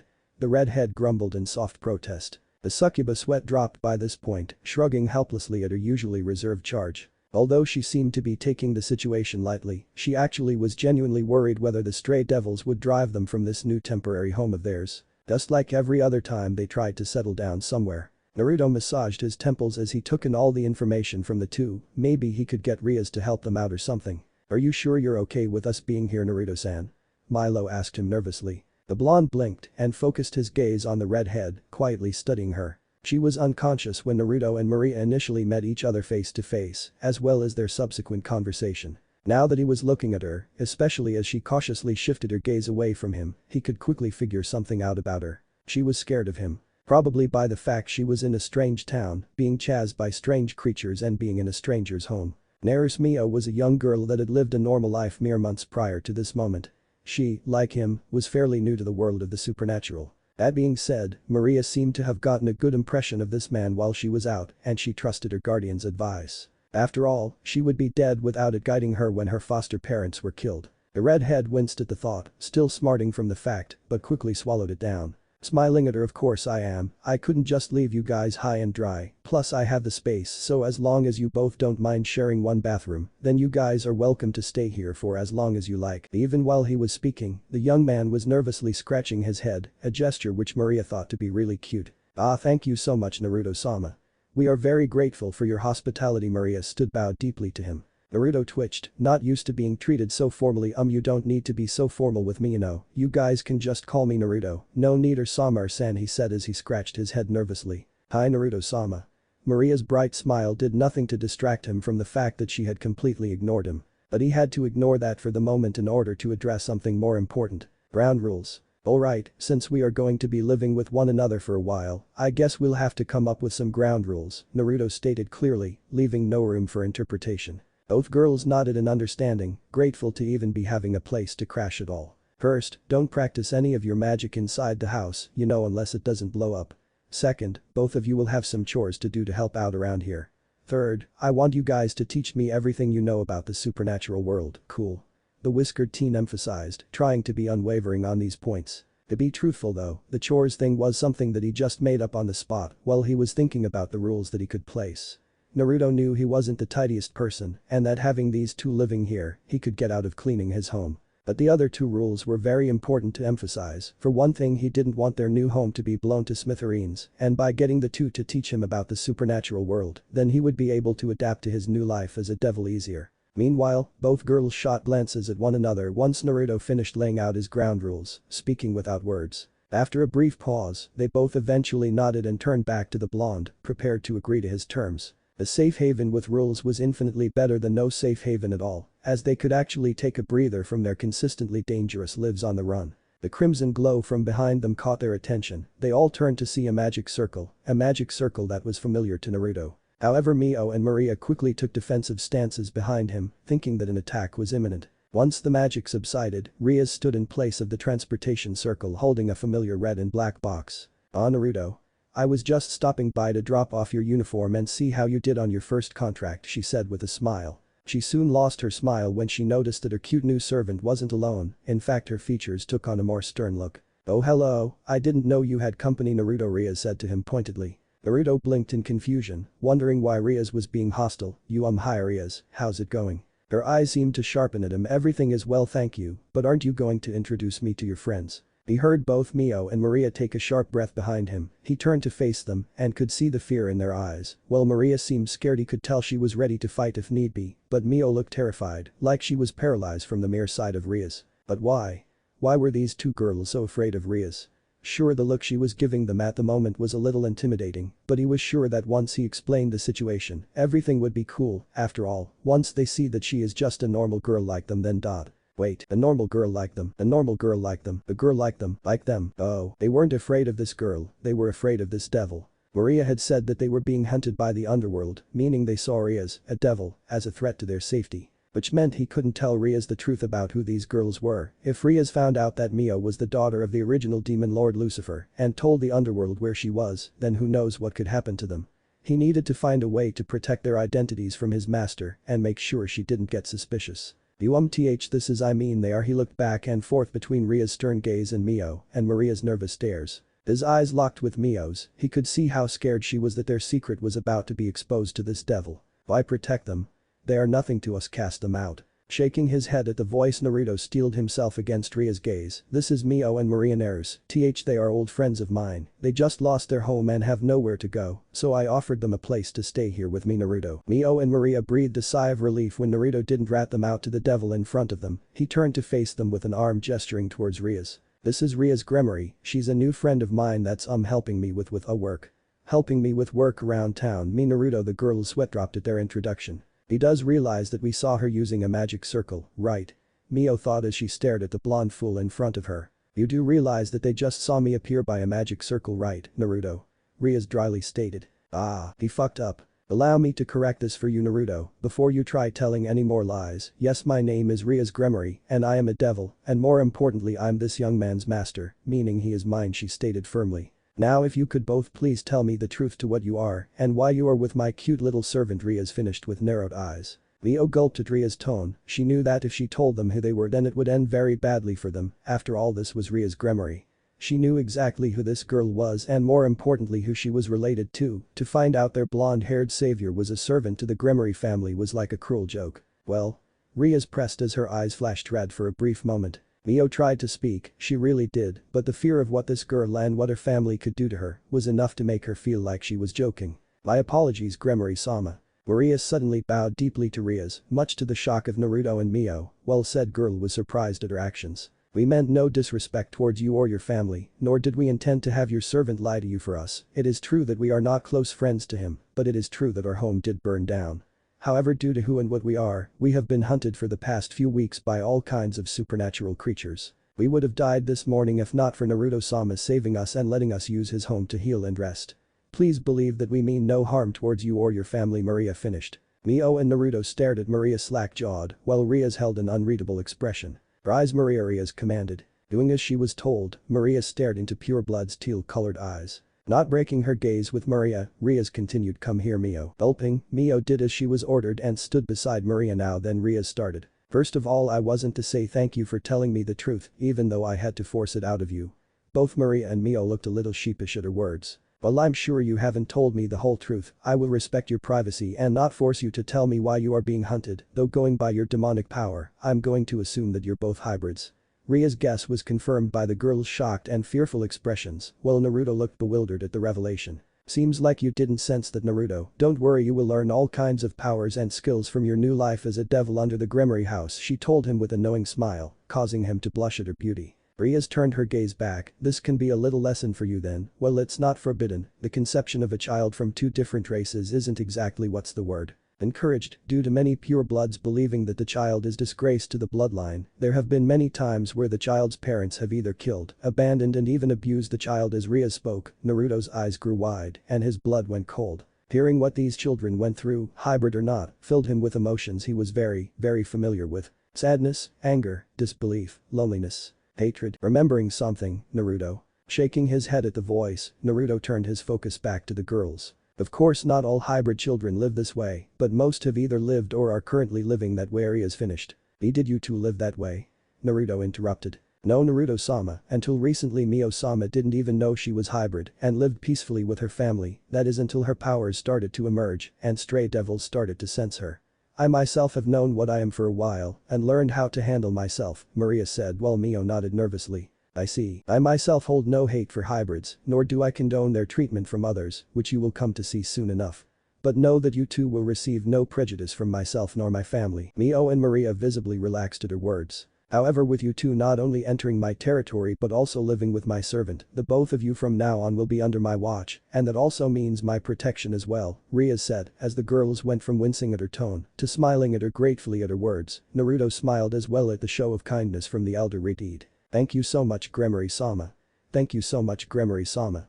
They both said as they bowed. Ria's lips curved to show a slight smile. Please call me Rias from now on, but I want to make one thing clear. The heiress started to emit a red and black aura covering her entire being. Her eyes changed to a deep crimson glow, and her wings unfolded and stretched out. The amount of pressure Rias was releasing was enough to force both of them to their knees, while Naruto stood shaking at the raw power of his master. Naruto is mine, Rias stated to the hybrids, and if you do anything that puts him in danger, if you try to hurt him, mislead him or even try to steal from him, then you will see exactly what the heiress of the Gremory family is capable of. I assume you both know who my brother is. Both Mio and Maria nodded fearfully. If either of you should take my kindness and mistake it for weakness, then it will be the last thing you will ever do. Her words held nothing but power and truth. Both Mio and Maria shook with tears gathered in their eyes at sight of the powerful devil before them. They knew that if they made a wrong move against Rias, they would pay for it with their lives. We understand. Maria managed to grit out while Mio stared at the floor paralyzed by fear. Good. And just like that, it was gone. The unbearable pressure had vanished, the demonic lowing and wings were no longer visible, and all that was remaining was Rias, smiling like nothing was wrong. Now Naruto, I'll come pick you up in the morning for school, so make sure you're ready. See you tomorrow. Rias stepped into a transportation circle and vanished, like she was never there. Damn, the voice was correct. Damn. Sunlight bled through the drawn curtains, illuminating the dark room. Naruto groaned as he stirred from his slumber. Sitting up from his bed, Naruto stretched as he yawned. He looked at his alarm clock and groaned at the time, 6:45 a.m. No wonder he was so tired. Naruto never usually got up until the early afternoon. Ooh, gotta get ready for Rias. Throwing off the covers, he stood and walked out of his room and headed towards the shower. Entering the room, he flicked the lights on and instantly turned them back off. Too bright, he thought, as went over and turned on the water. Entering the shower, Naruto closed his eyes as he felt the warm water wash over his form. His body visibly relaxed from the sensation. He took a moment just to enjoy the feeling from the water. Ah, this is nice, he thought. You can say that again, boss. I know it's great, right? It took Naruto a solid 10 seconds to realize that a dark and deranged voice had spoken out to him, and not the other voice that he had been hearing in his head over the past 2 days. Opening his eyes, he looked around the bathroom, trying to figure out where the voice had come from. Hello? Hello? It replied. Naruto blinked. He really hadn't expected a response from his open hello. Down here, it informed. Looking down in front of him, he was very surprised to see a skinny dark-grayed skinned goblin-like creature that was roughly about 3 feet tall. It had pointed elf-like ears and large razor-sharp teeth that completely filled its mouth. Its eyes glowed a bright unholy green.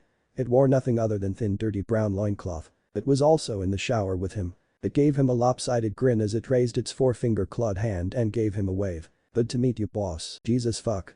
Naruto screamed out in surprise and pain. Falling to his ass, he quickly tried to back away, far away from the demon goblin thing. His back hit against the cold tiled wall. The demon crawled towards him, grinning like Cheshire Cat. I'm going to go out on a limb here and say I'm the first Darkling you've met. It asked. What the fuck is a Darkling? You have no idea what's going on, do you? The now identified Darkling asked. Naruto, with wide eyes, slowly shook his head in the negative. You really don't know what's going on. The darkness really likes to toy with the host. In the beginning, it shrugged as it spoke. The darkness. The host. He thought. The Darkling was almost upon him before it stopped its approach. You don't even know what you are or what the darkness even is. It shouted out in disbelief. Are you reading my mind? He asked fearfully. The Darkling jumped on and stuck to the wall behind him. It tapped its clawed finger against his head. I came from your noggin. Everything I am is because of you, and you can call me Dra. The Darkling was cut off when the lights flared to life, illuminating the room in brightness. The Darkling combusted in a plume of black smoke that quickly dissipated. Naruto. What's going on and why are you on the floor? Naruto looked toward the door to see a sleepy-eyed Mio with her hair down, who was in her pink pajamas, rubbing her eyes as she entered. I have no idea, he said shakenly. Mio finished rubbing the sleep out of her eyes and could now clearly see Naruto's state of dress, or rather lack of. Her face exploded in a bright red blush at his form. "PP pervert." She screamed at him and began throwing all kinds of objects at him, from bars of soap to wash tubs. Ow Mio, ow sto ow. Naruto tried to shield himself from Mio's assault when he longer felt objects hitting him. He looked up just in time to see Mio drive her foot directly into his stomach. Gah. Mio repeated the strike again. And again and again and again. When she finally finished her assault, Naruto was nothing more than crippled, gasping pile of flesh clutching his stomach pain. Mio glared at his fallen form, her burning blush still present. If you ever flash me again, I'll kill you. I'll kill you 100 times over. She screamed and stormed out of the bathroom, slamming the door closed. But you walked in on me, he gasped out weakly. Know that she heard him. Hearing the bedroom door that she and Maria were using slam closed, Naruto weakly got up to finish his shower. Even after that humiliating beating, there was only one thought that plagued his mind. Was that demon goblin real? he thought to himself as went back into the shower. This time he left the lights on. After finishing his shower he retreated back into his room, avoiding Mio and Maria's room as he did so. He stood in front of the long mirror in his room, dressed in the co-uniform, but with his own little twist. He had left his white button shirt open showing an orange t-shirt. Currently he was trying to decide if should wear his orange headband. He loved it, but it didn't seem to go with the uniform. You clean up well, Naruto-sama. He turned to see Maria standing in his door farm. She wasn't wearing the risky clothing from yesterday, but rather a black and white gothic Lolita dress. Thanks, you too, he said genuinely. But don't wear the headband, it ruins the overall look. Nodding gratefully at her advice, he placed the headband on top of his cabinet. Rias should be here shortly. Don't suppose you have any advice? Naruto asked. Advice? Advice about what? Maria asked with a tilt of her head. You know, like school life, how to act and stuff? He asked, slightly flushed. Maria blinked, then she grinned slyly. Are you nervous about your first day, Naruto-sama? She said as she slowly stalked towards him. Naruto began backing away from her hesitantly. Naruto's legs hit against his bed, causing him to fall backwards onto the bed but first. Maria didn't stop approaching though. She crawled onto his lap and pushed his back to the bed. Maria wiggled her rear against his crotches, leaned over him, her face inches away from his. Would you like a massage to ease your stress, Naruto-sama? I promised to rub all the right places, she whispered seductively. Naruto's face was burning brighter than the sun at this point. He never expected the petite girl to be so alluring. He couldn't lie, the feeling of her small rear grinding against his lap felt really good. He could see her flushed face grinning down at him with her purple eyes narrowed playfully. Of course I wouldn't object if you wanted to return the favor, she said as her hands pressed against his chest. She could feel his pounding heartbeat through his slightly toned chest, which made her enjoy this feeling of power over him even more. Just a little more, Maria thought as she licked her lips in excitement. Her hand slowly trailed down his torso towards the hem of his pants. She was so focused on her little game that she didn't see Naruto raising his hand above her. Ida. Naruto karate chopped her right in the middle of her head, with enough force to send her to the floor, cradling her head. Mou, that hurt, Naruto-sama. She whined while nursing her injury. While rubbing her head, Maria looked up with watery eyes and promptly gulped. Naruto stood over her, his blushing glare directed at her as the vein on his head pulsed angrily. You're pushing your luck, Orochibi, Naruto growled as he cracked his knuckles. Maria began silently praying to whatever demon divinity there was to save her. Naruto. They heard Ria's call from the front room. That was all Maria needed to escape from the blonde's wrath. She bolted out of the room before Naruto could even register what had happened. The blonde walked out of his room to see Rias standing by near the entrance, holding another box. Good morning. Rias greeted. Hey Rias, what the box? Don't tell me you got me another uniform, he laughed. Well, it is a new uniform, but don't worry, something tells me you wouldn't want to wear this uniform, Rias said as she eyed the very person she intended to give the gift to. Mio had just left her room still wearing her PJs. She quickly took notice of the devil in the room. Rias-sama. Mio quickly went to bow, but Rias held up her hand. From now on it's going to be Rias-senpai. Here, Rias handed Mio the box. Mio hesitantly opened the box and pulled out the same uniform Rias was wearing. I don't understand. What's going on? Mio questioned. What's going on is that you have 10 minutes to put that uniform on and get ready, because as of today you are a first year at Kao Academy, Rias informed. The FFFT, hahaha. Naruto burst out laughing while pointing to Mio's bewildered face, who in turn shot him with a death glare. While the vein on her head throbbed, Mio turned her attention back to Rias. But why? Not that I'm ungrateful or anything, but why? Well, in truth, by having you go to the same school as us, it makes keeping track of you easier, and also it was something that Maria-san said yesterday, Rias told, which caused Mio to blink, and for Naruto to stop his laughing. Rias folded her arms and closed her eyes as she explained. She said until recently, you had thought you were a full-blooded human, meaning you have lived your life like every other human girl on this planet. With how new you are to the supernatural, I thought having you go to the same school as us would be comforting for you, to have a break from what you are now, to who you were before. Rias finished as she opened her eyes. Only to blink at the sight of Mio, who was clutching the corset of the uniform while tears streamed down her face. Rias was slightly startled when the smaller Redid ran up and threw her arms around her. Thank you, Mio's mumbled voice came from her bosom. Rias smiled sympathetically as she petted the younger girl's head. You're welcome. It was a very touching moment for anyone to witness. Sniff sniff. Both Redids turned to see both Maria and Naruto standing off to the side, blowing their noses with tissues while crying as they wept over the duo. Mio-sama, such a heartfelt, youthful moment with your senpai, I couldn't be happier for you. Maria wailed out with mini geysers coming out of her eyes. Damn it, that shit was beautiful, insert nose blowing, Naruto sniffed out as he rubbed his eyes with his sleeve. Mio's face twisted from tears to rage as she became bright red, almost to the point where you could practically see the steam coming off her. Grabbing an empty soda can she threw it and nailed Naruto dead in the face. An audible thud was heard along with a "fuck my face." Mio stomped towards a scared Maria and dragged her into their room while shouting "Baka" at Naruto. "Why did you only hit me?"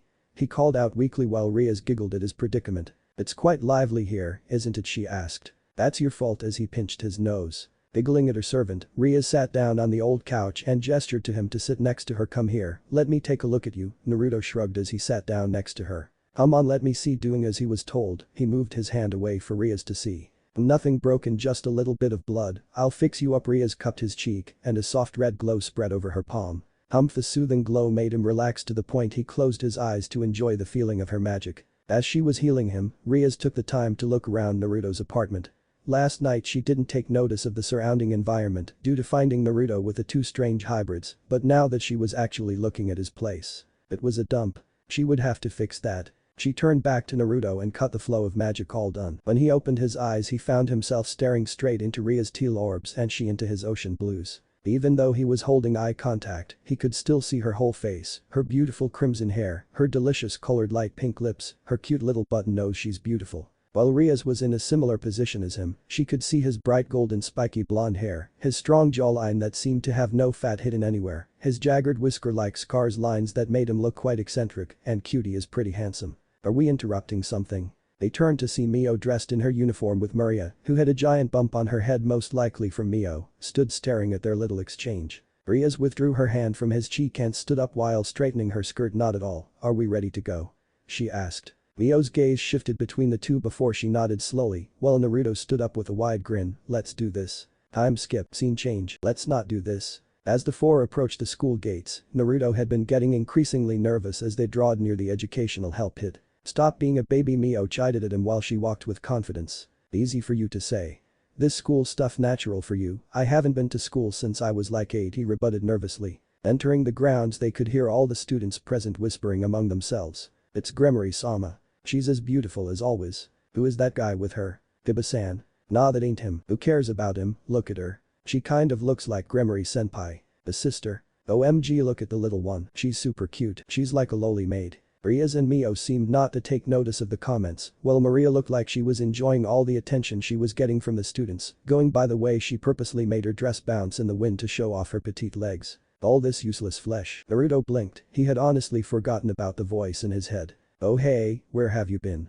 he whispered quietly. 1. You don't need to speak out loud to talk to me, just think it, and 2. I have been where I always been, with you. Ah, my bad, he thought back to it. Be prepared, over the next few days your body is going to go through some uncomfortable experiences in order to prepare itself for my powers. What kind of uncomfortable experiences? The entity chuckled darkly at his question. You'll see. He felt the dark presence fading away. Naruto. He heard Ria's call. Refocusing, he could see the 3 girls staring at him curiously. You've been standing there spacing out for a while, are you alright? Why yeah. I'm just a little nervous, that's all, haha. Rias closed a distance between them and cupped his cheek. They heard the surrounding students gasp at them, while being unaware of Mio's uncomfortable expression at their interaction. Naruto blushed slightly at her open display of affection. You have nothing to be nervous about, you'll have me and your fellow servants to help you adjust to school life, plus you've already been in 2 life-threatening situations in the past 2 days alone, compared to that this will be a cakewalk for you, she finished as she removed her hand and gestured him to follow her over to the others. Now then, Rias said as she handed both Mio and Naruto a sheet of paper, this here is your schedule, this is what you'll be using to know your weekly school classes and activities. Naruto, you are in class 2C. I was going to put you in either Issei's or Yuuto's classes, but I think it would be better for you to have a little time for yourself from Devil Life, she finished as he looked over his schedule. This says I have homeroom. That's right, pretty much all of your classes will take place in this one room other than PE and club activities, speaking of which you 2 are already signed up to the occult club, so don't go trying to join up with another. Naruto and Mio nodded. Mio had already expected Rias to do something to keep her close. Mio-chan, she started, catching said girl's attention. I have placed you in a class with a member of my peerage to keep an eye on you. Her name is Kaneko, and she will help you adjust to the school. Hi. And finally you, Maria-san. Rias stared down at the short Lolita. You are free to do as you wish, but you are not to interfere with their classes. In fact, during school hours you are not allowed on the school premises, unless it's an emergency. Am I understood? Rias ordered as she left no room for debate. As you wish, Rias-sama. Maria nodded in acceptance. Rias smiled. Now then, she was cut off by the arrival of her other new servant. Ucho. Naruto-san. Issei shouted as he ran up to them while waving. Yo, kid. Naruto greeted. Issei, perfect timing, Rias said. Eh? Perfect timing for Wa. Issei was cut short when he saw the other two. And by the other two, he meant the two new ickles that were attached to the other Redeed present. A lecherous grin formed on his face while his nostrils blew steam out at the younger girl's sexy figure. Mio, feeling his perverted gaze, hid behind Naruto while clutching his arm. Naruto, assuming she was just nervous of him, decided to introduce them. Issei, this is Mio and Maria. Girls, this is Issei, the one responsible for me ending up as a devil. Naruto-san. You didn't have to make it sound like it was my fault. Even though it totally was. Issei, could you show Naruto where class 2C is? Rias asked. I guess so. Lead the way, kid, Naruto said as the two began to walk away. We're the same age, you blonde bastard. What did you call me, you pervy asshole? The three watched as the two entered the building, their shouting growing fainter the further they went. I'll be going as well, have a good day, Mio-sama, Rias-sama, Maria said while the two nodded. Thank you, Maria, Mio said as she and Rias watched Maria leave the grounds. Come along, Mio, I'll show you where your class is. Mio nodded and followed Rias into the building. As they were walking, Rias spoke. Mio-chan, let me give you some advice. Scene change with Naruto and Issei. I can't believe you're making such a big deal out of this, perv. Being called a kid by a guy who's the same age as me is degrading, that's what the big deal is, Naruto-san. The two had kept arguing right up until the point they had reached Naruto's classroom. Dear, this is your classroom, mine is the next room up, class 2B, Issei said as he pointed over to sign above his own class. Well, see ya. Issei turned to leave, but Naruto grabbed his shoulder. Wait. What am I supposed to do? Huh? Just knock on the door and the sensei will invite you in. They will probably ask you to introduce yourself to the class. Naruto nodded nervously. Great. Hey, would it be alright if we hung out at lunch? You guys are pretty much the only people I know at this school, he asked while scratching his cheek. Issei stared at Naruto for a moment. Sure. You can meet my buds, although that might kill any chance you have at finding a girlfriend in this place. Want me to meet you outside of class? Naruto blinked at his comment but smiled gratefully. Thanks and sure. Good luck in there, Issei said as he walked towards his own class while waving. Once Issei was out of sight, Naruto took a deep breath before knocking on the door. Hi. Came a masculine voice from beyond the door. Opening the door, Naruto could see the teacher by the blackboard looking at him while all the students stared at him also. Ah. I forgot we had a new transfer student today. My apologies, young man, please come in and introduce yourself, the teacher said welcomingly. Nodding, Naruto walked in and stood directly in front of the class, with everyone staring at him. He could feel his nervous heartbeat pounding in his chest. They are nothing but cattle. Even though the voice's comment was cruel, its words actually helped Naruto calm his nervousness. Why yo? Naruto shouted with slight hesitation, trying to have an upbeat tone to his voice. My name is Uzumaki Naruto. I like ramen, having fun and hanging out with my friends. I'm new here and hope we can all get along. To end his declaration, he made sure to give everyone a thumbs up and a winning smile. For a moment there was complete silence. Had he messed up? Had his newfound confidence completely ruined any chance of having a normal school life? He got his answer. Almost all of the girls clapped their hands with heart in their eyes after looking at the cheerful handsome blonde. Some of the guys actually smiled back at him for his friendliness rather than glaring at him for being another pretty boy. Wow. He looks so wild and handsome. I think he's on par with Kiba-kun. On par? No way, this guy is ticking way more boxes for me than Kiba-kun. Damn it. Another blonde prince here to steal all the girls away. I don't know, man, this guy seems alright. Naruto felt himself relax, at least his classmates seemed to accept him. Alright everyone, quiet down. Uzumaki-san, why don't you sit over there? Take that seat behind Nanaka-san near the window. His teacher said while pointing over to the empty desk. Hi, nodding as he walked over to the empty desk, the girl he was directed to go to, who was one of the few who didn't clap at his introduction, was wearing the typical female uniform of Kuo Academy and was quite the pretty girl. It wasn't even something he noted out of admiration, it was simply a fact. She had neck-length light blue hair with a braid on the right side of her face and a white headband to keep her hair in order, despite the fact that she had an ahogue on the crown of her head. Her vivid yellow eyes, framed by the soft features on her face, locked onto him as he was making his way towards her. The girl, Nanaka was her name, nodded to him in acknowledgement as he passed her and sat in the seat behind her. First impression, a nice person. Awesome. Now then, Uzumaki-san, at the moment we are currently going through Japanese history, so just pay attention, write down whatever is on the board, and feel free to raise your hand if you have any questions or need anything. There is also a spare notebook and pens in your desk if you need it, his sensual said, to which he received a grateful nod from the blonde. When Naruto lifted his desk lid open, he expected to see a notebook with a few pens and pencils rolling around in there. What he didn't expect to see was the grinning face of the demon goblin from this morning. Hello monkey, remember me? Bam. Oh. You wanker. came its muffled pain grunts from the desk lid slamming closed on its face. Uzumaki-san. Naruto looked up in panic to see his teacher and classmates staring at him curiously, is everything alright? Why yes sorry sensei, lost my grip there for a second haha he lied while scratching the back of his head nervously. The teacher stared at him for a moment before turning his attention back to the board, his classmates doing the same. All except one. Nanaka-san was still staring at him, eyeing him up and down for a moment before she returned her focus back to the lesson at hand. Naruto sighed when she took her attention off him, slowly he lifted the desk once again, only this time to find the goblin gone and his notebook and pens to be the only thing in there. He released a breath he didn't know he was holding in relief, grateful to not see that thing in his desk a second time. Grabbing what he needed from his desk, he closed the lid and started listening to his teacher. Naruto-san, you ready? Issei asked while walking into the classroom, only for his expression to shift pure shock at his fellow devil. Naruto's form was completely white with dark cracks around his body, with a deathly aura radiating from him, while steam drifted from his head. Dude. What the hell happened to you? So boring he mumbled out while drooling. Issei being Issei knew there was only one cure that could save his new friend. Quick, come with me. He dragged Naruto's defeated form out of his classroom to where he knew the blonde would get all the help he needed. It was quite the spectacle for the students of Kuo Academy to witness one of the perverted trio dragging the new hot blonde transfer student around the school like a balloon in the wind. Once they were outside, Issei took him behind one of the buildings he was very familiar with. Quick look through this hole, Issei whispered in giddiness to his friend while looking around for danger. Be boring, not good.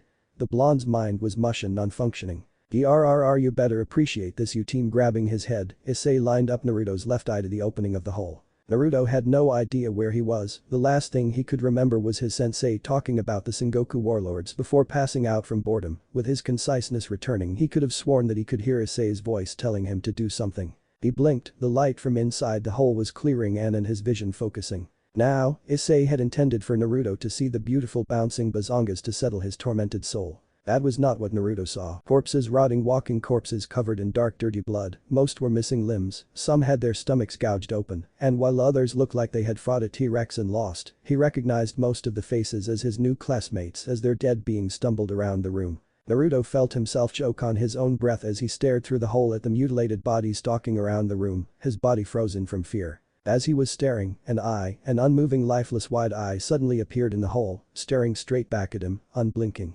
AHH. He scrambled backwards away from the peephole while screaming out in horror. Dude, Naruto, what's wrong? Naruto turned to look at Issei, only to start screaming again when he saw that Issei was missing the upper right side of his head. Naruto could see the inside of Issei's blood-soaked skull, including his rotting brain. His dead friend stalked towards with his arms raised up while groaning, "Stop. Get away from me." Naruto begged as the corpse closed the distance between them. Dude, shut up. You're gonna get us caught. Issei begged his friend, unknown to him, but Naruto couldn't hear him speaking. To him, Issei was just making groaning noises. I said fuck off. Issei was thrown backwards when Naruto slugged him right across his face. Now, a normal, regular human could never send someone flying with just a punch, but Naruto was a newly reincarnated devil like him and was beyond terrified at the moment. So what do you get when you add newly found devil strength together with absolutely terror? The answer? One hell of a right hook. My face. Issei rolled around the ground comically while cradling his face. Unknown to the two, the girls of the Kendo Club, which happened to be the club that Issei was trying to get Naruto to peep on, had overheard the commotion and had arrived just in time to see the blonde punch the resident pervert in the face. Hiya. Uzumaki-kun just punched that pervert into next week. Hit him again, Naruto-sama. Beat his pervy ass. Save us from Haidu's perverted gaze like the night you are, Uzumaki-kun. The two boys, hearing the commotion, turned to see the Kendo girls cheering at Naruto for his actions. Issei developed a tick mark on his head while shouting oi at their reaction. Naruto, on the other hand, didn't see the Kendo club or hear their comments. He only saw more multi-layer bodies and only heard groaning and gasping from them. Stay away from me. Naruto sprinted as fast as he could from them, leaving the girls in confusion while Issei called out for him to stop. Oi, Uzumaki. How's it go? Hey man, what's your problem? AHH, Naruto-san, how are yo, Ida? Uzumaki-kun. Is everything oof? Naruto didn't hear a single word said to him as he ran past and bumped into the groaning corpses. The events of the day eventually caught up to his physical being. Exhaustion caught up to him as he stopped in the middle of the school's courtyard, supporting himself on his knees as he felt his lungs burning from all the panicked running. He didn't understand what was going on, hell he couldn't. His mind was going a mile minute trying to figure it out. Had zombies taken over the earth? Was it like that Western TV show? Or was it like that anime from a long time ago? He didn't know, but one thing was for sure, he was in serious danger. Ooh, ooh. Hearing groaning, Naruto looked up and his terror tripled. The corpses were starting to surround him, trapping him in a circle of death. He needed something. A weapon of some kind. He looked around frantically, trying to find anything. His eyes locked onto the metal bars from the school gate, forcing his body to move towards the gate. Naruto grabbed onto one of the metal pole and pulled hard. The metal creaked from the force as it was ripped from its place. He could feel his heart hammering in his chest, his breaths becoming shallower and short. He felt lightheaded, his body becoming sluggish and unsteady. It felt like they were watching him, waiting for their chance to take him down. Hearing the sound of footsteps behind, he turned to see a short zombie girl with short black hair and red glasses, her left eye dangling out of its socket. The dead girl was taking small and slow steps towards him while groaning. "Get back." He screamed in panic as he swung the metal bar like a bat, threateningly, "Stay the fuck away from me." Babum babum babum. It stopped, as if it was listening to his request. It slowly started backing away from him. Naruto. Actually hearing words instead of groaning, he turned around to see Mio standing a few feet in front of him looking at him, her pink eyes filled with worry and concern. What's going on? Mio was here. Thank God she was safe. Quick, get over here before they get you. Naruto pleaded with her. What are you talking about? Before who gets me? She asked, her tone filled with concern. Them? He spread his arms, gesturing around him. Do you not see the zombies around us? Mio stared at him, unnerved at his display. What zombies? There are no zombies here. She screamed at him. Naruto's expression became a lot more unhinged, bordering insane. Like, look around, Mio. Everyone is dead and they're going to kill us. Mio started walking towards him slowly, showing no signs of hostility. No one is dead, Naruto. Everyone is okay, she said soothingly, trying to keep him calm. You need to listen to me, you need to calm down, no one is going to hurt us. Mio was slowly closing the distance between them. Look around us, there are no zombies. His frantic eyes scanned the crowd around them, still seeing the dead face of his classmates. Everyone is okay, you're okay, bzzzt. Static filled his vision, causing him to blink. Once his vision refocused, he was startled to see his dead classmates gone, and we're back to being alive. They were all looking at him with worry, concern, fear. No, he couldn't just see their fear, he could feel it. In fact, he could feel every negative emotion they had. Fear, anger, jealousy, lust, hate. He could feel it all, even almost. His eyes scanned the crowd of his now living classmate. His eyes picked out his fellow devils and his master. They were all looking at him with concern, especially Rias. He could see Akeno had practically restrained her from running to his side. Even Issei was there looking normal again, except for a bloody nose.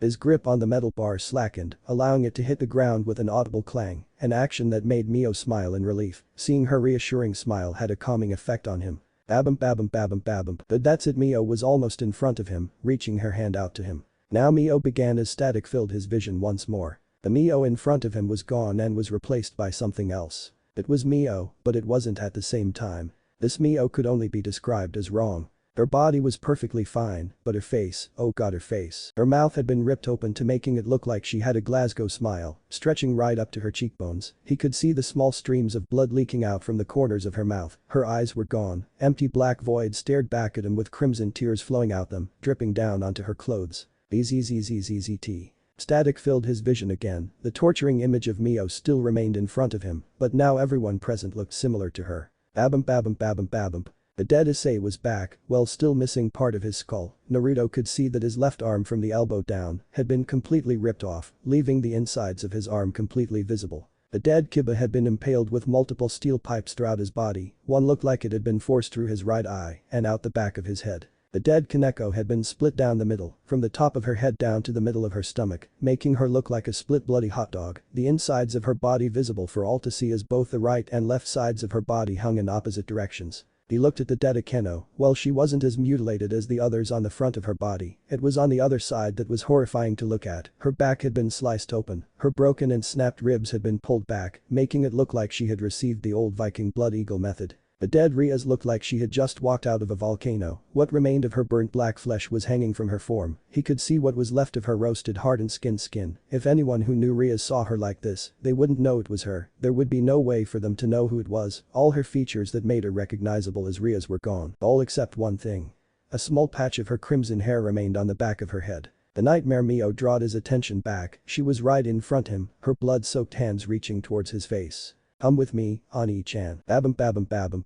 B.A. Naruto stumbled backwards from her, gripping at his chest where his heart was. A high pitch to fend him. His vision darkened as he fell onto his back. He couldn't breathe. It felt like he had a mountain sitting on his chest. As his conciseness faded, through his darkling vision, he saw the nightmare Mio leaning over his form with the crimson liquid dripping onto his face. Just as the darkness consumed him, the last thing he saw was the nightmare form being replaced by a terrified Mio, who looked like she was silently screaming with tears streaming down her face. Line break. Silence. That was what Naruto was greeted with as he stirred from his slumber. Blinking as he awoke, Naruto found himself staring at the familiar white tiles of the school infirmary's ceiling. The curtain had been pulled closed, leaving the room's only source of light coming from the bulbs. Finally awake, I see, he heard from a feminine voice. He turned to see a stunningly attractive woman with sexy hip-length black hair that had bangs hanging on the right side of her face, sat at a desk with her right leg folded over her left.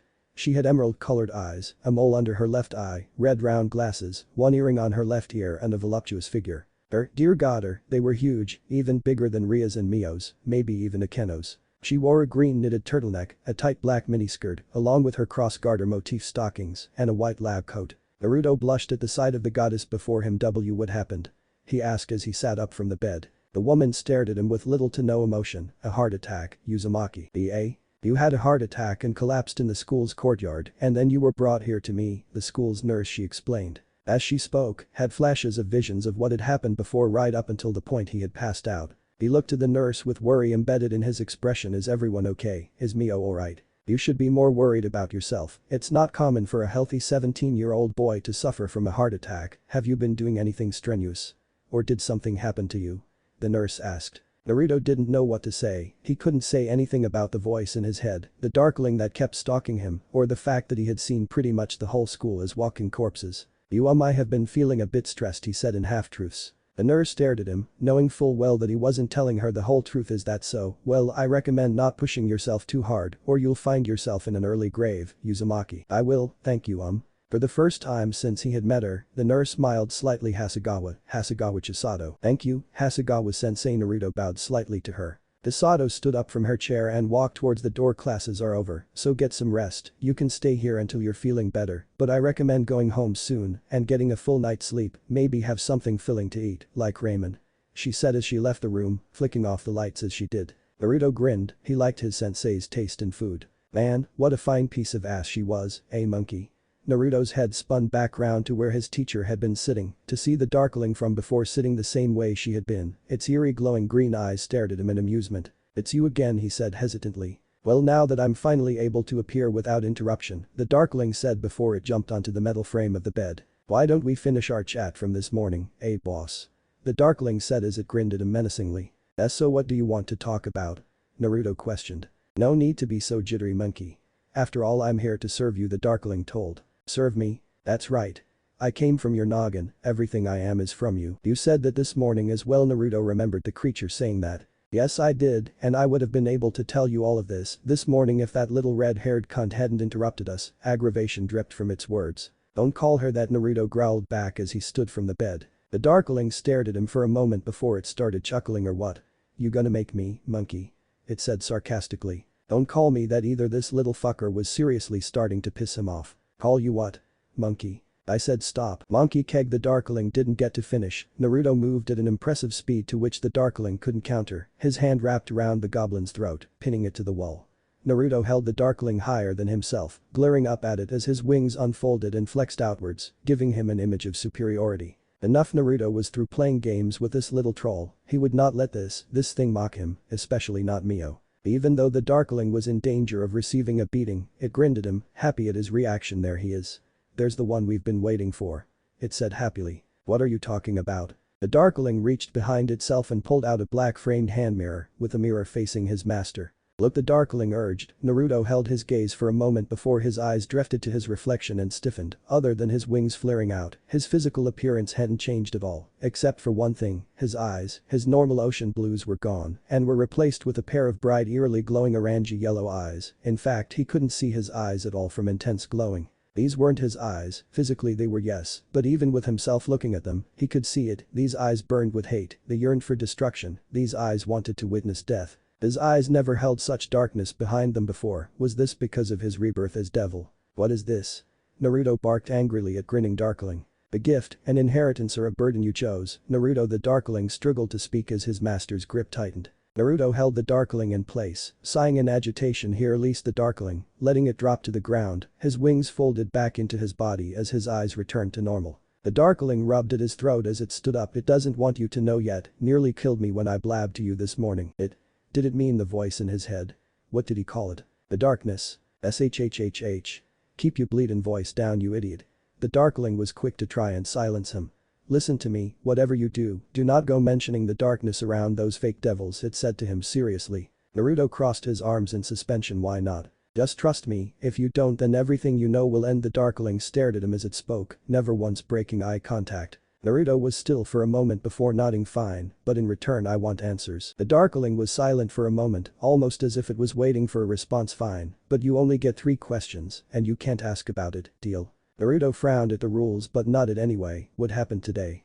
Why could I see everyone as zombies? The darkling grinned at the question. An easy one to start with, that is one of the many powers granted to you. It kind of works like a premonition. When you see someone looking like the Walking Dead, it means they are either about to or are going to die soon. Naruto blinked, so he could foresee someone's death.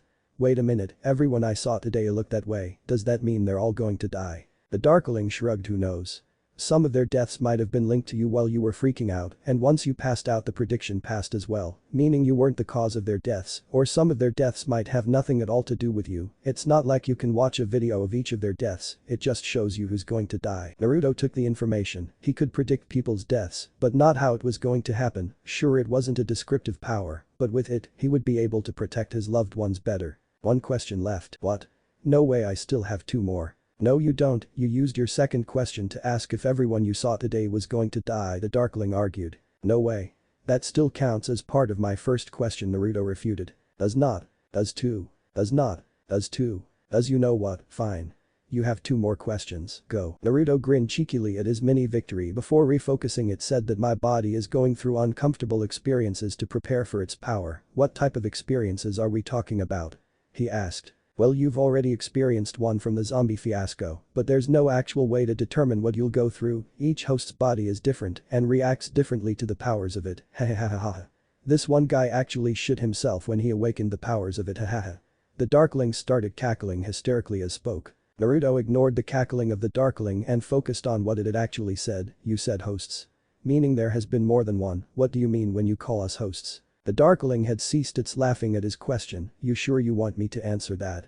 This is your last question after all, are sure you want this to be it? Naruto frowned. He honestly didn't think he would be able to squeeze out another answer from the darkling. He had a lot more questions he wanted to ask.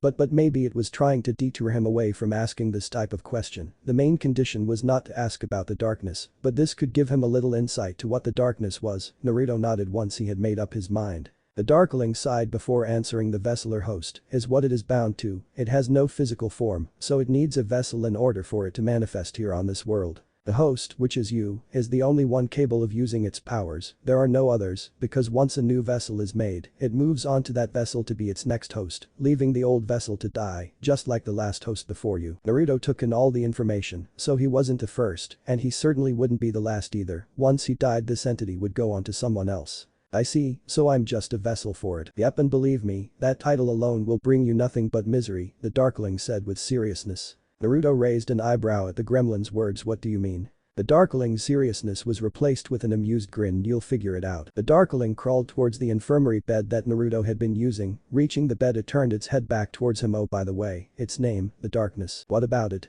There's a reason why it's called that, the darkling hinted as it crawled under the bed, its body becoming one with the shadows, leaving only its glowing green eyes visible. See you soon, boss. The eyes vanished, leaving Naruto alone in the room.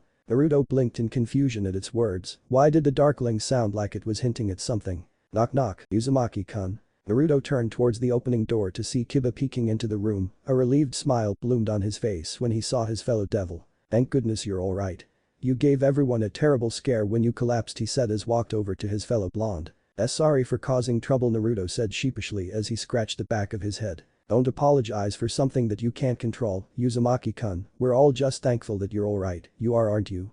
Kiba asked. Yeah, I'm alright, but I've probably ruined any chance of normal school life. Everyone is going to see me as the freak who lost his mind on his first day. Naruto sighed as he leaned his back against the wall. He felt a hand grab his shoulder. He looked to see Kiba giving him a reassuring smile. I wouldn't worry about that, but you probably didn't tell you this, but devils have the ability to manipulate the memories of humans who aren't aware of the supernatural. Naruto looked at him for a moment before his eyes widened. So you mean? Kiba nodded with a smile. Yep, by tomorrow morning everyone will have forgotten about the incident. Naruto breathed a sigh of relief. Thank God. Oh shit. He gripped his head from the searing migraine. Kiba chuckled at him, since you're feeling better we should go see Butchu, she's been so worried about you, if it wasn't for the school nurse she wouldn't have left your side. Naruto nodded, he knew their master would want to know what happened to him, let's go then. The two walked towards the door with Kiba leading, reaching the door Kiba stood off to the side, gesturing for Naruto to go through first. Just before Naruto passed him, he remembered the events from the other night, which caused him to stop right in front of his senior devil. Kiba, he said in an emotionless tone. Kiba looked at Naruto in confusion as his fellow blonde grabbed him by the collar of his school jacket and pulled him so that his face was inches away from Naruto's, who was staring right at him with a frightening look in his blank eyes.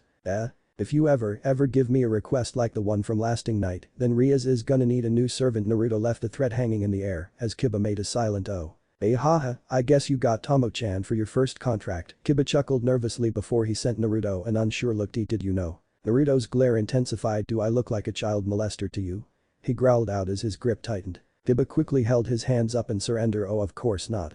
It's just but you said that you did well for your first contract and I was wondering what you did to get Tomo-chan to sign the contract. Kiba had dealt with Tomo multiple times, each time she summoned him it was always the same request, to take her virginity, and each time he had to come up with different ways to avoid that request, from small kisses on her cheek to cuddling on the couch with her. When Kiba asked his question, Naruto released his jacket and held an ashamed expression. She made me dance for her. If Kiba were a mind reader, then he would have heard the darkness's deranged hysterical laughter as Naruto recalled the events from that night. That doesn't sound too bad. Kiba questioned in confusion. I had to dance in my underwear on a pole. I see. PFFFFT. Don't you fucking laugh at me, you bastard. Naruto raged as he shook Kiba back and forth like a jackhammer. Kiba tried to contain his laughter. I'm sorry Uzumaki-kun, I'm sorry for causing that to you. Naruto stopped shaking Kiba, but not without sending him a glare. First let's just go see Rias. Naruto stomped off down the hallway angrily, with Kiba following behind him in silence. Did she throw bills at you? I'll kill you.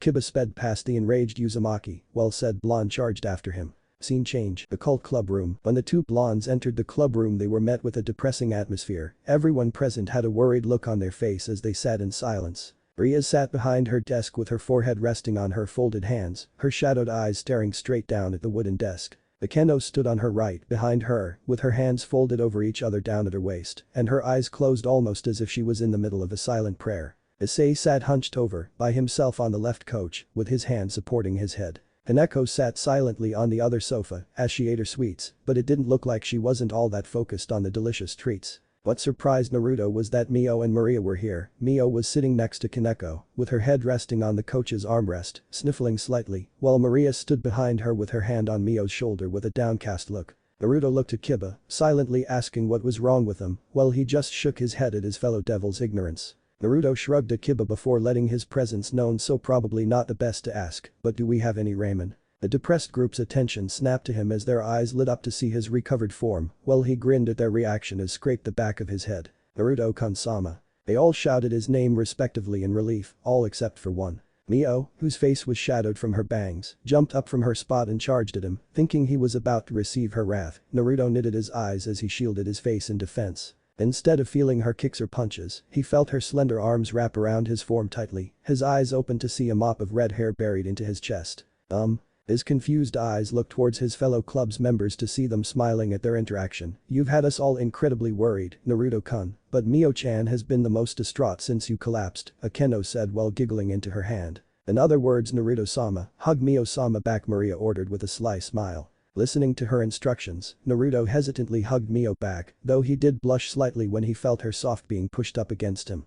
Sorry if I scared you, he said softly. I was more worried than scared, Baka, came Mio's muffled reply. Mio released him, moving back as she wiped the tears from her eyes. But if you ever worry me like that again, I'll kill you 100 times over. Naruto smirked at the half-hearted threat but nodded nonetheless. Hearing footsteps approaching, he turned to see the elder Rias walking towards him with a soft smile. Stopping right in front of him, Rias reached up and pulled his head into her bosom. Naruto's face burned as he stammered her actions. Honestly, what troublesome child you are, Rias said as petted the back of his head caringly. Sorry, his voice being muffled by her.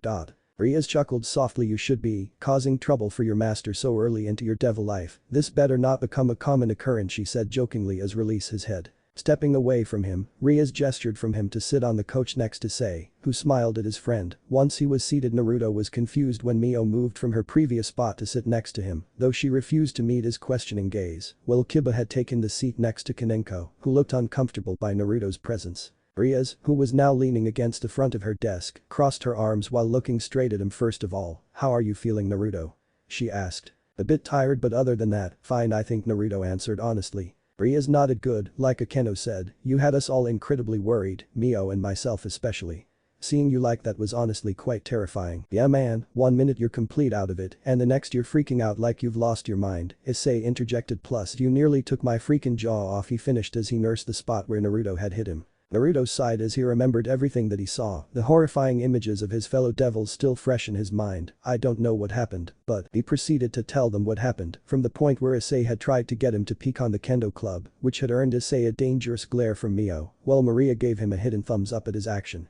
Up to the point of where he had passed out. As he spoke, Naruto made sure to tell them exactly what he heard and saw in his hallucination. The gathered devils all had various reactions at Naruto's description of their deceased selves. Issei, who had been gripping his left arm making sure it was still there, couldn't help but shake as he listened to Naruto talk about his dead self. The way he described it filled Issei with dread. Kiba, who held a frown on his face, listened to his fellow blonde as he described his punctured form. For Kiba to hear that his visualized death was related to impalement struck a nerve deep inside of him. He couldn't help clenching his fists as Naruto spoke. Kaneko, while not showing any emotion outwardly, was deeply disturbed by the way Naruto had described her corpse. The fact that he had said that she had been split halfway down the middle of her body made it seem like something had failed to split her in two. Akeno, whose face was shadowed from her bangs, felt sick. The fact that her death had been related to wings of all things was troubling. Her new Kohai, who knew nothing about her, had visualized her death by the blood eagle, the old Viking way of torture, was enough evidence to bring forth her concern. Mio, who was silently shaking with wide glassy eyes, covered her mouth as Naruto spoke. The way he had described how she looked was horrifying. To think that during his episode he was seeing her almost like a lifeless doll was sickening. Even with Maria's hand resting on her shoulder in comfort, did nothing to ease the fear running through her. That's pretty much what happened. Naruto finished his long explanation of what had happened. Rias, who had been silent since he began, narrowed her eyes when Naruto spoke about her death. Even though the way he described her death disturbed her deeply, the fact that her cause of death was by being burnt, her death was related to fire, only one thought entered her mind: I'll need to investigate this further. But the fact remained, this boy, who was still very new to the life of a devil, had seen nearly all of her peerage's deaths in a horrifying personal way, was interesting. Horrifying? Yes, but interesting nonetheless. I think I'm gonna be sick. Issei was the first to speak out. Naruto looked at him with sympathy. He didn't know what to say to comfort the pervy teen. Luckily he didn't have to. Indeed, it is quite a hard pill to swallow, but all we have to do is make sure you all grow stronger to make sure none of that can happen. Naruto turned his surprised gaze towards his master. Rias gave a reassuring smile towards them as she spoke. We should take this as means of motivation to improve our strengths and tactics and make sure that what Naruto saw can never come to pass. Hearing the confidence in her voice and seeing the reassuring smile on her face was enough to break through the morbid topic and ease their spirits a bit. Clapping her hands, Rias continued, now then, since it has been an eventful day, I am suspending the contracts for tonight and they will be resumed tomorrow, but for now you can all go home and enjoy your night off. Rias finished. Hearing they had night off made both Naruto and Issei sigh in relief, knowing that they didn't have to deal with the weirdos that were summoning them. While the two newly devils and the two hybrids gathered their stuff, Rias sent the remaining three a silent message asking them to stay behind. I guess we'll see you guys tomorrow? Naruto asked as he looked towards the others, while Issei, Mio and Maria moved towards the exit. Rias nodded with a smile as she and the others watched as the four left the room, while she and the others waited in silence for a few minutes, making sure that Naruto and the rest were actually gone. Once she felt them leaving the club room, Rias sat behind her desk as she looked towards her remaining servants. So what do we think? Akeno was the first to speak. There was no trace of a magical presence on him, so I believe we can rule out that someone was trying to manipulate him. Rias nodded. I think so too, but we cannot be too careful. We will have to begin both Naruto and Issei's training soon. Kiba looked towards his master. Uzumaki-kun seemed quite worried that the students will see him as, to quote him, a freak. I have already informed him that this wouldn't pose a problem for him under your care, but you. Thank you, Udo. I have already asked Sona to alter the students' memories for the incident while leaving everything else intact, so everything should be fine by tomorrow morning, Rias said. In truth, she knew her friend would have done it anyways, even if she hadn't asked her to. Nodding at his master words, Kiba continued, could it be that Uzumaki-kun has a visual-based power? Like a sacred gear? Rias frowned at that, Satan she hoped not, ocular-based sacred gears, while being one of the most powerful brands of sacred gears, weren't the easiest to master either, she had plenty of experience in that department. I don't think there has ever been a report of a sacred gear that lets you see the living as the dead, so either this is something that we know nothing about or it's something else. Akeno interjected. Also let's not forget about Naruto-kun's wings, or how he has the power to move through his shadow. There are very few people who have the ability to teleport without the need of a transportation spell. Nor is there any records of a devil having his type of wings. I'm sorry Rias, but I don't think we are dealing with a sacred gear. Akeno finished. The Grimoire heir sighed when she heard this. It doesn't make any sense. He was a full-blooded human when I reincarnated him, and I didn't feel anything different from him once he became a devil. Plus he himself said he's been hearing a voice in his head, what else could it be other than a sacred gear? We could try asking for Surzich's Sama assistance. To see if he's ever encountered someone with a power like this before. Rias shook her head at Akeno's suggestion. No, I don't want to disturb my brother at the moment, especially after our last conversation. Akeno sighed at her best friend. She had heard about the argument between Rias and her brother, mainly what the argument had been about. While she was sympathetic to her crimson-haired friend, she also knew that sometimes that Rias could be a bit hot-headed at times. The four sat in silence, trying to figure out what might have been the cause of Naruto's hallucination. It's getting worse. The three turned their attention towards Kaneko, who had been completely silent since Naruto's return. What's getting worse, Kaneko-chan? Kiba questioned the petite girl. Naruto-senpai sent, it's getting worse, she answered in a soft tone. Ah, that's what she was referring to. Flashback. Rias stood in the school's infirmary, watching over the blonde's battered but slow healing form. Rias, but you? Rias turned to see Kaneko walking into the room, closing the door behind her. Kaneko, thank you for coming. Rias greeted her with a smile. The white-haired girl nodded towards her master with a small smile. She quickly took notice of the fact her master wasn't alone. Who's that? Rias smiled slyly as she gestured the naked blonde in the bed. This is an unexpected individual. Kaneko blinked at her master's odd choice of words. Unexpected individual. That's right, this young man was caught inside of a barrier made by a fallen angel, the same fallen that was targeting Haidu-kun. Rias turned her gaze back to Kaneko. Not only did this boy bypass fallen magic, he also almost got himself killed, trying to save a complete stranger. He is unexpected, she finished with a smile. Kaneko looked towards the blonde as her master spoke. I believe he deserved a reward, a second chance at life as a member of my family. The petite girl looked back at Rias. So what would you like me to do? But you? She asked questioningly. I want you to check him over, get a feel of his aura, and see if he has any hidden abilities, or if you can sense a sacred gear within him. Rias asked. Kaneko nodded at her master's request. That easy enough to do, at least she wasn't asking her to help with healing him. Kaneko moved towards the unconscious blonde, intending to do as she was asked. But then she smelled him. Kaneko wretched from the stench coming off the blonde, she covered her nose and mouth with her hands, trying to stop the Satan awful smell from violating her senses. It didn't work. The girl started gagging and coughing. Every breath, every sharp intake of air forced the heavy putrid stench down into her lungs. Every sense of taste she had burned from. If she had to describe the sensation, it was like wearing an oxygen mask, but connected to a tank filled with a vile ammonia-like gas. Kaneko? Are you alright? She couldn't answer, fearing that if she did then the contents of her stomach would end up all over the floor. Scratch that, she was going to throw up. Pushing past Rias, ignoring her master's worrying calls, Kaneko dashed out of the infirmary with only one destination in mind, the girl's bathroom. Barely making it, Kaneko ripped the bathroom stall door off its hinges as she burst into the stall. Rias ran into the girl's bathroom after her. She arrived to see Kaneko hunched over the toilet, heaving heavily into it. Rias grimaced at every heaving cough that came out the first year. She kneeled behind the young girl, gently rubbing her back while lifting her white locks out face. That's it, just let it out, she said comfortingly. After a few minutes, Kaneko finally stopped vomiting. She was currently leaning against the toilet with her head resting on the seat. Rias could see her dried tears staining her adorable cheeks. Feeling better? She whispered in a soothing tone. Kaneko managed a small nod as she wiped the excess vomit drool from her mouth. Are you going to tell me what that was all about? Kaneko said weakly. Rias blinked at her answer. He smelt wrong, like a dead animal that'd been rotting for months, she finished. Now Rias, being a pure-blooded devil, had a keen sense of smell, far better than that of a human's, but when she had been with the unconscious blonde, she never smelt anything other than dried blood and maybe a little bit of BO, but she hadn't smelt anything like what Kaneko had said. But given what this girl was, Rias believed that this girl had smelt exactly what she said she had. I see Rias knew she couldn't let the girl continue with her request, even though Kaneko would probably try to argue that fine to do so. I won't make you go back in there. Rias was little surprised to see the white-haired girl nod in relief, but that boy is going to be a member of my peerage, a member of our family. If you happen to smell that scent on him again, I don't want you to make him feel uncomfortable a bit, okay? Kaneko shuddered from the thought of smelling that again, but since it was Rias, her master, she would obey her request. Do I have to be close to him?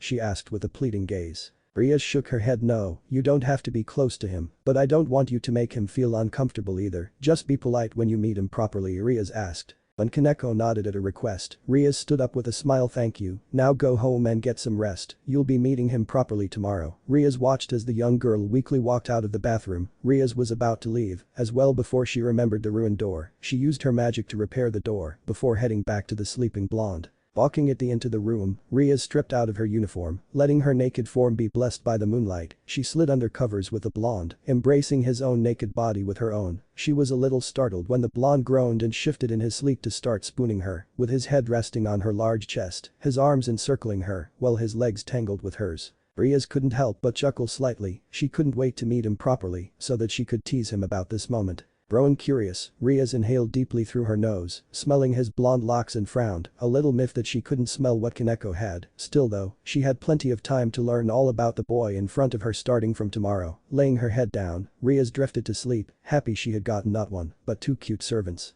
Flashback end. After finding out who Naruto was, she had told her peerage what she had learned from the young man and about Kaneko's encounter with him. Rias stared at Kaneko. When you said his scent was getting worse, what did you mean? It's getting stronger, he started to smell like a rotting odor, she said to her master. It's amazing that you can smell that coming from Uzumaki-kun. Kaneko-chan, I was with him for the entire time while we were walking back, and not once did I smell anything like that from him, Kiba said impressed. Rias didn't know why he was though. I think it would be best if we all keep an eye on Naruto-kun going forward, Akeno said, to which Kiba and Kaneko nodded. She then turned her attention to her best friend Butchu. Are you sure that letting those two girls stay with him is a good idea? She asked in concern. Rias nodded. Those girls have powerful auras, but I don't believe them to be a threat to him or us. You all saw Mio-chan's reaction when he collapsed. If anything, those girls could be powerful allies, Rias said. Akeno, well unsure, chose not to disagree with her friend. Sometimes Rias was just too nice. Speaking of those three, I wonder if they like the little gift I got them, Rias wondered out loud. Like she said, too nice. Scene change. Devil's Den Motel. What the fuck? Naruto, Mio and Maria, who had just arrived home after leaving Issei at his house, walked into a completely different apartment than the one they had left this morning. Gone was the old rundown, sticky furnished motel room, and in its place was an updated modern apartment. All of the old furniture was gone and had been replaced with brand new counterparts. The old wallpaper and carpets. Gone. In their place was a striped light gray wallpaper and fresh light brown flooring. A three-seater sofa. Replaced by a large baby blue corner sofa capable of sitting at least 8 people, the 32 TV. Replaced by a 60 flat screen, the old cabinets. Replaced with modern white drawers that brightened the room. The kitchen. Completely redone with new appliances and storage spaces, which were filled to the brim with food. The three couldn't believe what they were seeing as they walked into their home. We've been robbed, but the opposite. Maria and Mio ignored the blonde's stupidity as they looked around the renovated room. Mio walked over to a new coffee table to see a note addressed to Naruto. Naruto. Mio called him over, handing the note to him. Naruto opened it and read it out loud. Hope you like your new home. From Rias. XX. Rias-sama did this? Maria asked in a breathless state. How? Why? Mio questioned as she looked at elder blonde. I.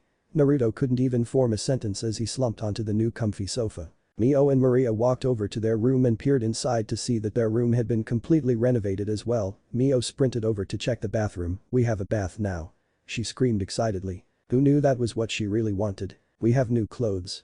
Maria shouted back to her as they both gave small screams of excitement. Naruto walked into his own room. It had been redecorated as well, furnished with a double bed, new desk and wardrobes. Imagine Issei's room, but without the posters. Rias really went all out, he mumbles to himself as changed into the new clothes that Rias got him. He now wore a black t-shirt with a red spiral and dark gray shorts that ended just above his knees. Walking back into the living room, he saw Maria in the kitchen, stirring into a large pot. Need some help? Maria looked at him over her shoulder. No thank you, Naruto-sama, just relax until dinner is ready. You've had a pretty rough day, she said with a smile. Nodding at her, he slumped back on the sofa and began flicking through their new TV, looking for something to watch. Ahem, he turned to see Mio, who was now dressed in a yellow tank top that showed a lot of her cleavage and incredibly short dark blue denim hot pants, standing next to him, faking a cough to get his attention. Be everything okay?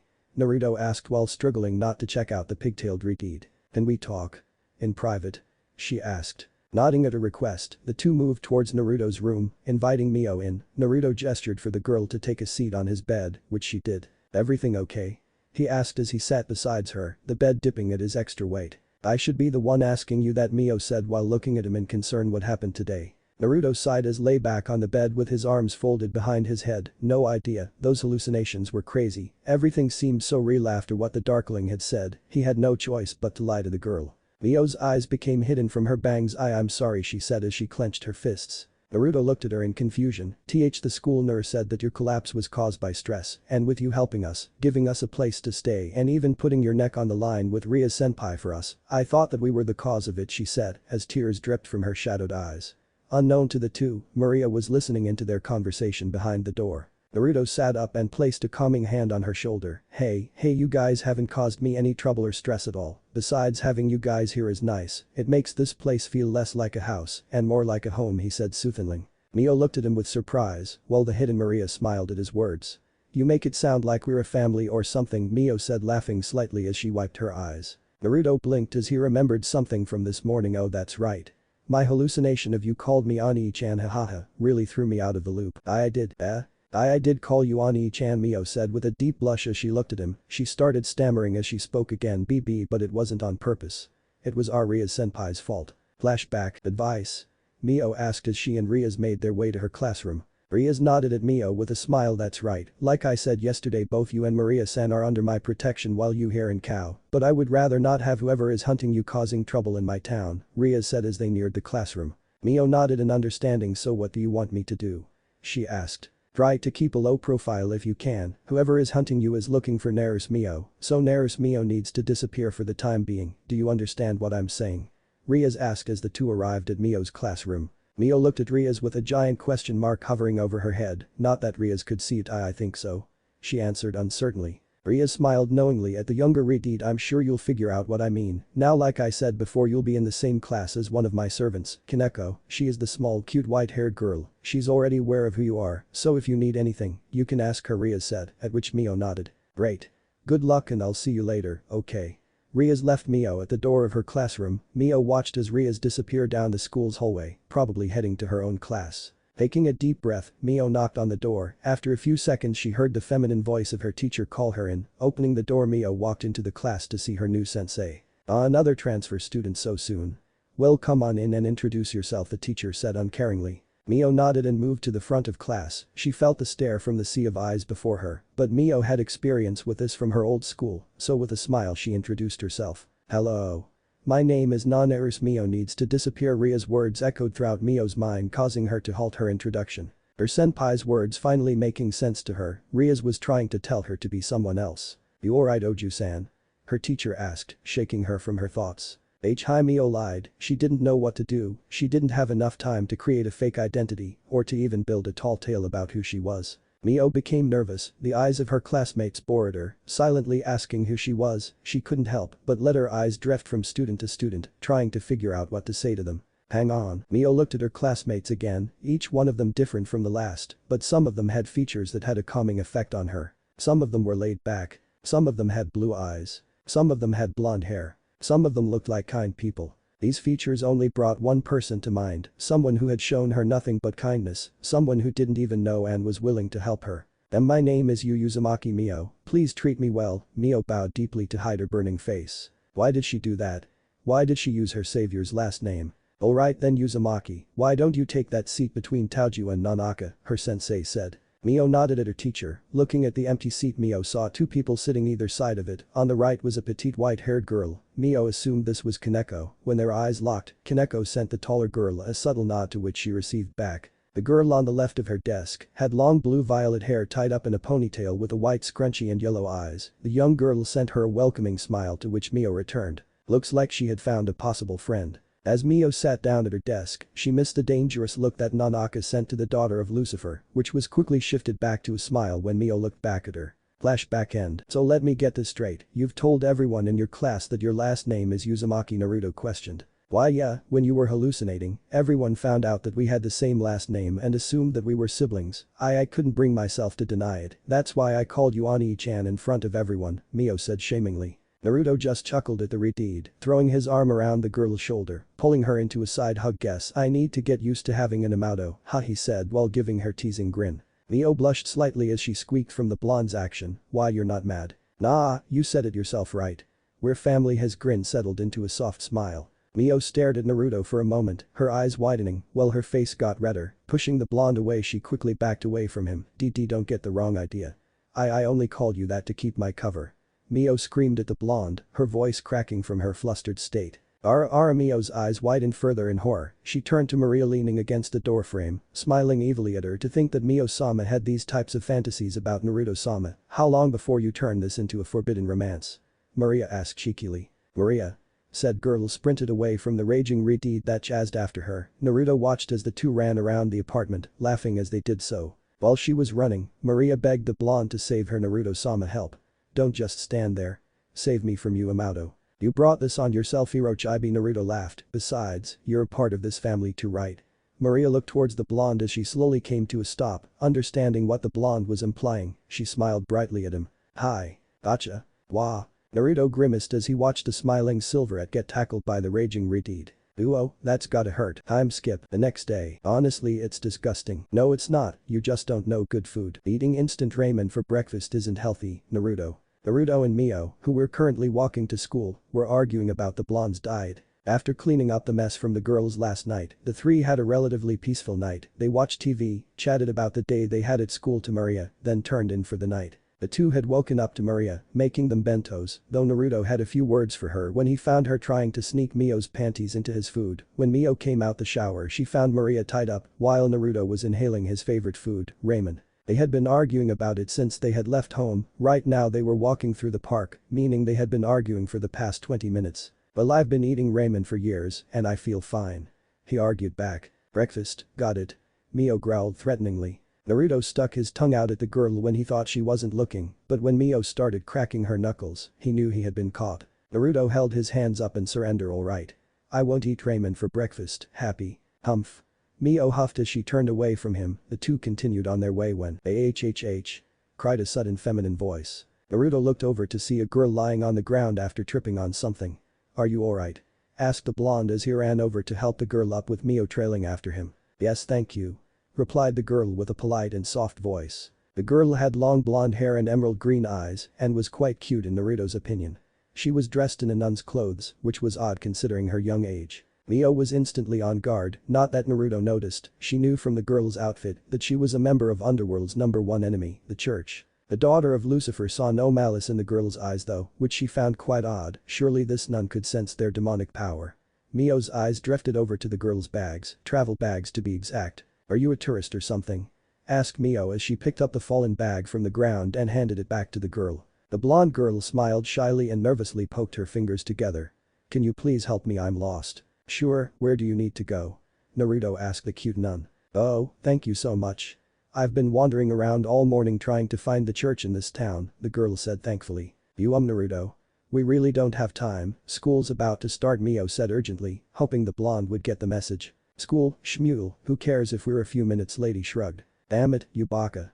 I'm trying to save you here. Mio thought worryingly. Oh, I'm sorry if I've interrupted your morning, the girl said apologetically. Don't worry about it, my Amato is just being a bit of a worward. Naruto waved off the sister's worries, while Mio's worries shifted to rage at Naruto's jab at her. The blonde nun smiled in gratitude. I'm so glad I ran into someone so kind. This must be the Lord's guidance. She reeks of innocence. The darkness growled at him. Naruto, ignoring the darkness's insult, smiled at the nun. Just when he was about to show the girl the way to the church, Mio grabbed his arm, trying to pull him away from the nun. See, come on Naruto. Why, you know if you're late again, sensei will have your head. Mio said hurriedly, trying to get the two blondes away from each other. Naruto, who didn't understand why Mio was being rather rude attitude towards the nun, pulled his arm free from her roughly. Mio, stop. If you're that worried about being late, just go on ahead, Naruto said sternly. Mio couldn't believe that the blonde would speak that way to her, furrowing her eyebrows in anger. Fine. Get into trouble, see if I care.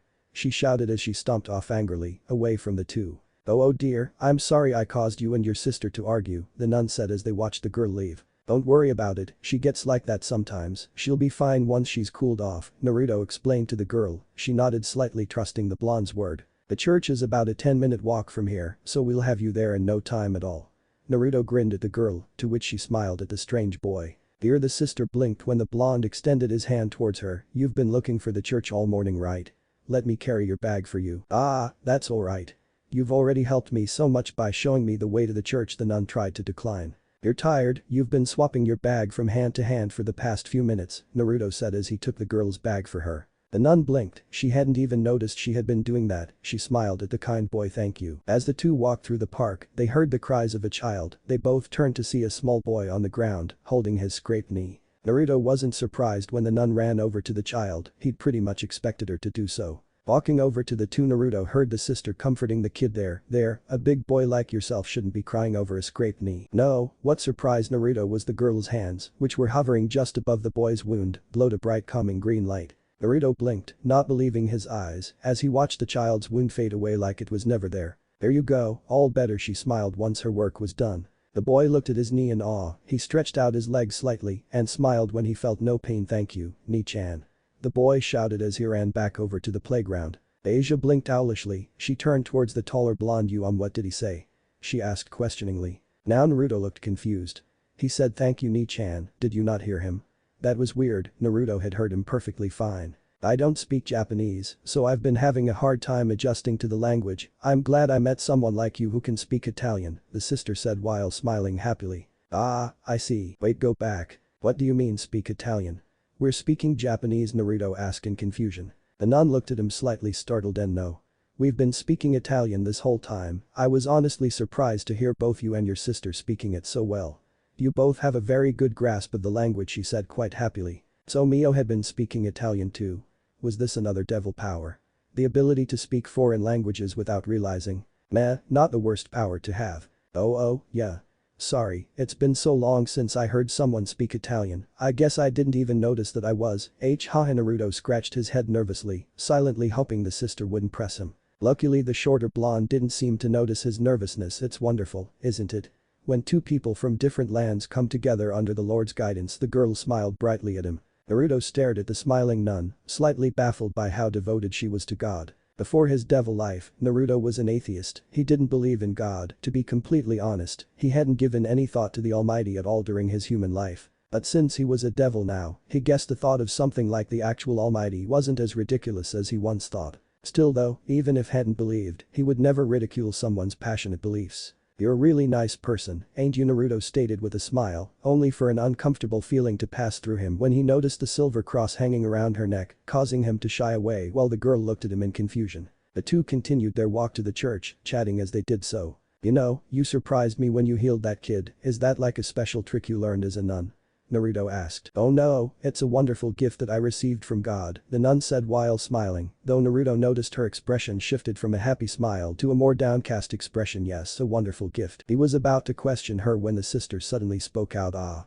That must be it, she said happily. Naruto followed her gaze to see the top of the holy building that was peeking out from behind the trees in the distance. Yep, that's the place, it's the only one in town I think. Thank goodness you helped me find it, the nun said in relief. As Naruto looked towards the building, the same uncomfortable feeling came back, but 10 times worse. He could feel every hair on his body stand on edge as he stared at the church. The mere sight of it caused him to break out in a cold sweat. The feeling doubled as Naruto hunched over, converting his mouth as felt sick to his stomach. It felt as if something was growing in the very pit of his stomach. The sister turned to him, planning on returning his kindness. Would you like to? Are you alright? She panicked when she saw the kind boy holding his stomach in pain while covering his mouth. She got her answer, but not the one she was hoping for. Black tar-like liquid splattered through the boy's hand as he coughed into it, leaking through his fingers as he tried to hold it in. Naruto forced his body to move over to a nearby bush, burying his head into the shrubbery so the nun couldn't see him throwing up. He heaved as the thick liquid poured out of him, like a never-ending stream that pooled onto the ground, his throat burning as the black tar forced its way out. He felt his ears start leaking the same substance as flowed down the sides of his head, his eyes bulge out from pressure as the same black liquid poured from behind them. He felt his air supply cut off when he felt the tar-like liquid pour out of his nose. That's it, let it come, no need to fight, Naruto, the darkness whispered, sounding as though it was pleased about what was happening to him.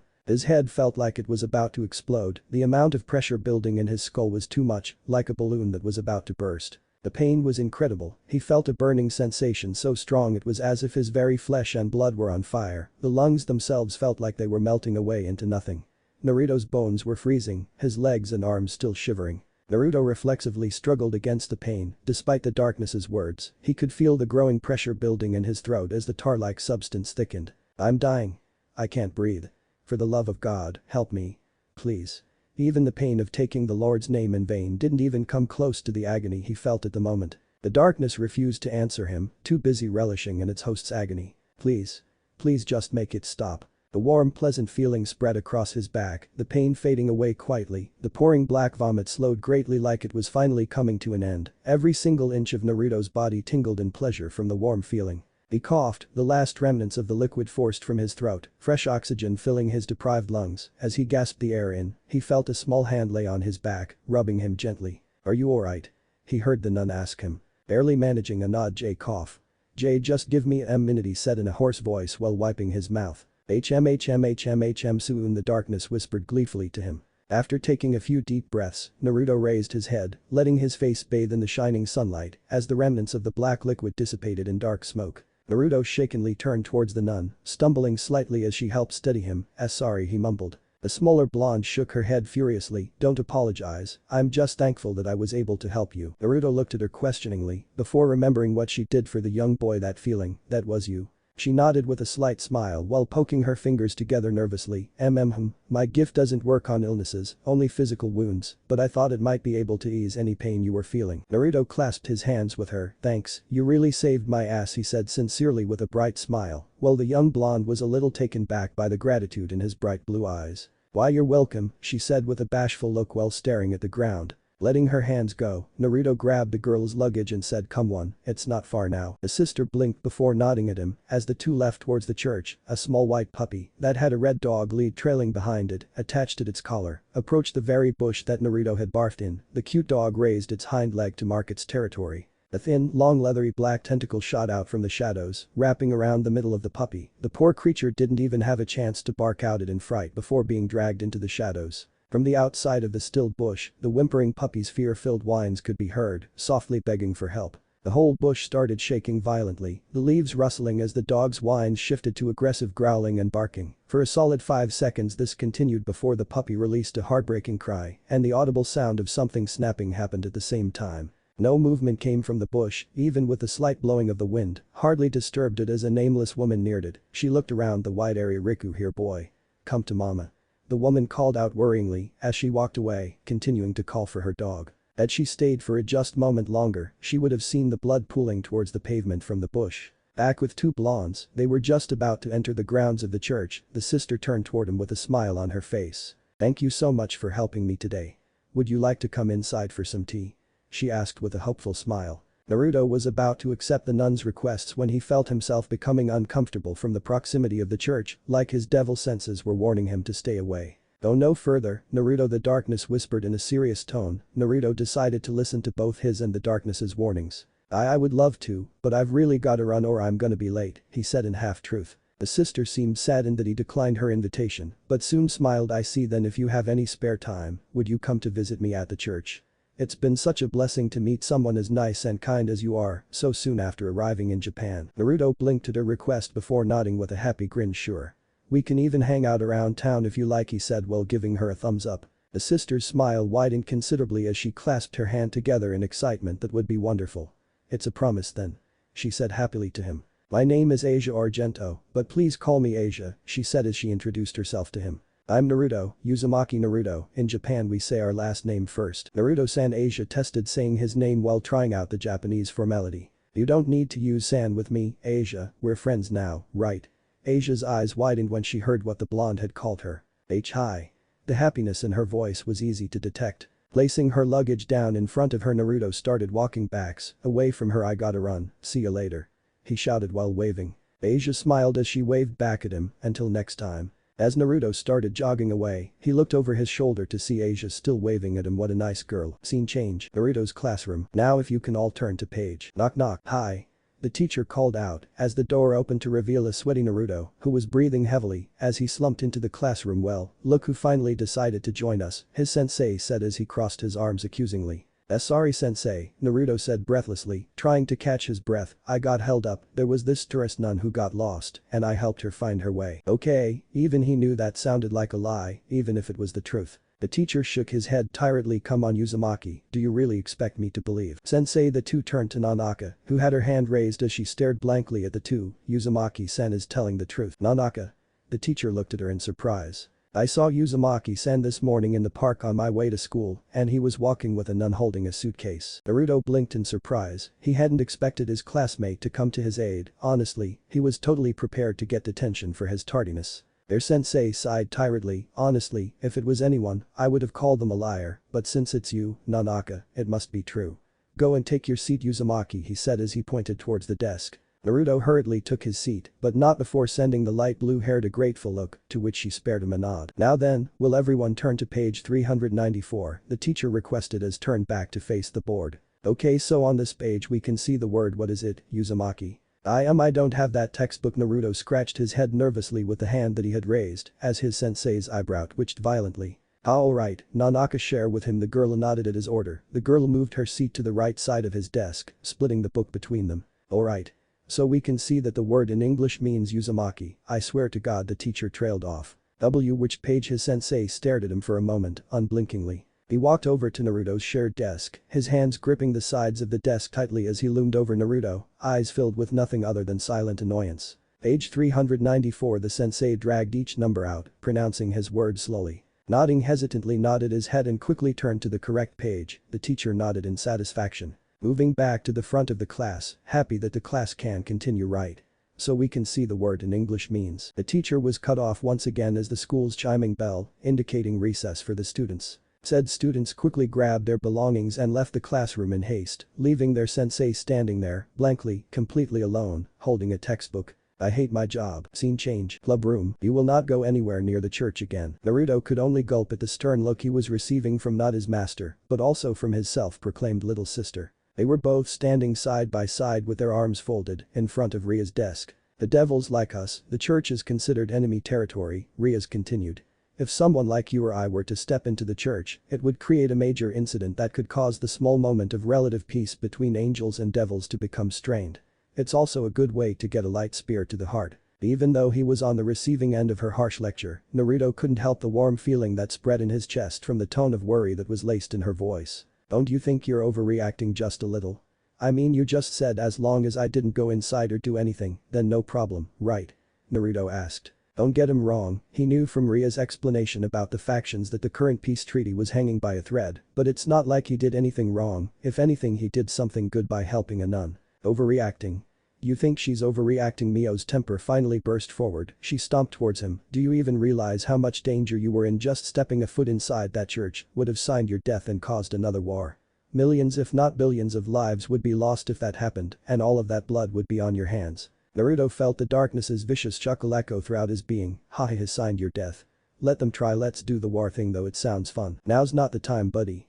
Naruto cried internally from the verbal lashings. He hadn't thought of the possibility that his act of kindness could have led to war. Rias placed a calming hand on Mio's shoulder. The girl huffed at the taller blonde before moving back behind Rias. And don't go near anyone who has any relationship with the church. Especially the exorcists. They are some of the worst enemies our kind has. They have been blessed by God, so they have enough power to destroy a devil, especially a lower class one like you are right now.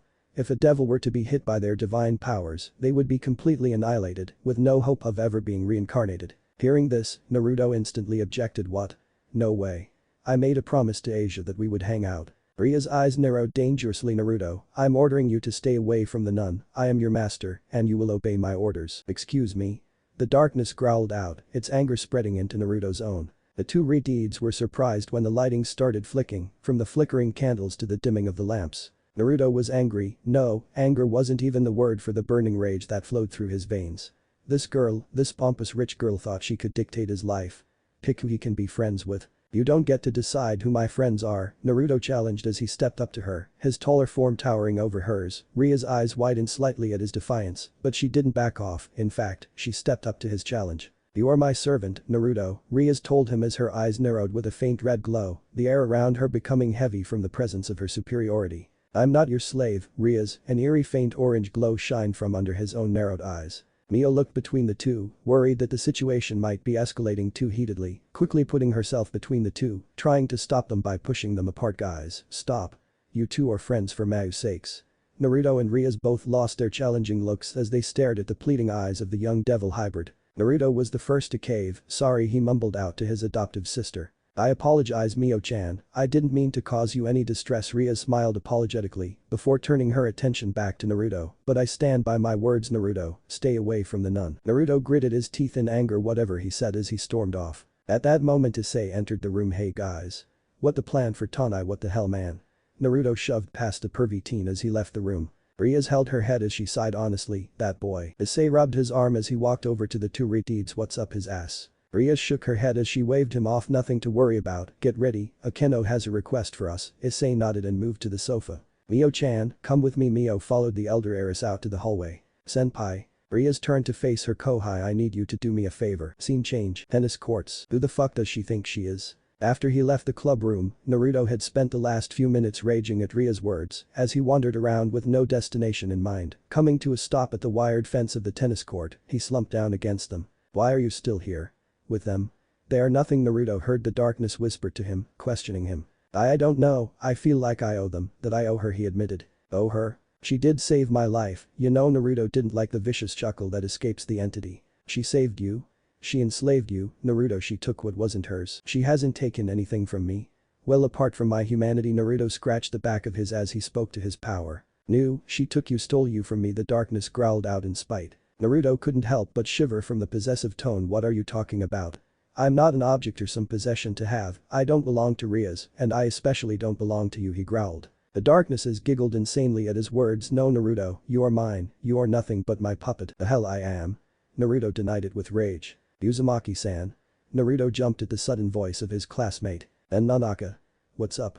he asked nervously, hoping the blue tea hadn't heard him talking to himself. The yellow-eyed girl looked at him for a moment. "Sensei has assigned everyone in class a study partner. You and I have been paired up together. Sensei asked me to tell you, and I would like to know when you wanted to start studying," Nanaka said. Naruto blinked. "Oh, alright, I'm busy most of the time after school, but maybe during lunch?"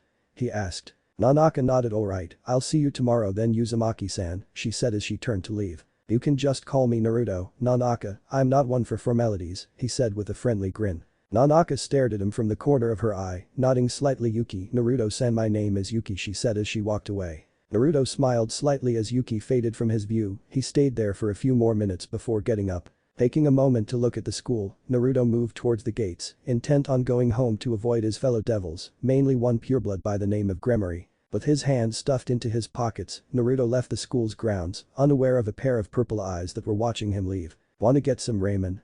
Naruto asked in his mind as they passed multiple pedestrians on the sidewalk. The darkness remained silent, not willing to speak to its host. As Naruto walked down the sidewalk for a few minutes, he heard the giggling of a group of girls. He stopped as he looked over at them with a raised eyebrow. "OMG, he's so handsome. Do you think he's into younger girls? Go talk to him." "No way. You go talk to him." Naruto rolled his bored eyes at babbling teens. He followed their gaze to where they were looking. It took less than a nanosecond for his eyes to lock onto their target, and his breath hitched, his eyes widened in absolute shock as he felt his blood run cold. There, across the street, walking out of a convenience store, smiling at the group of girls that approached him, was Sora.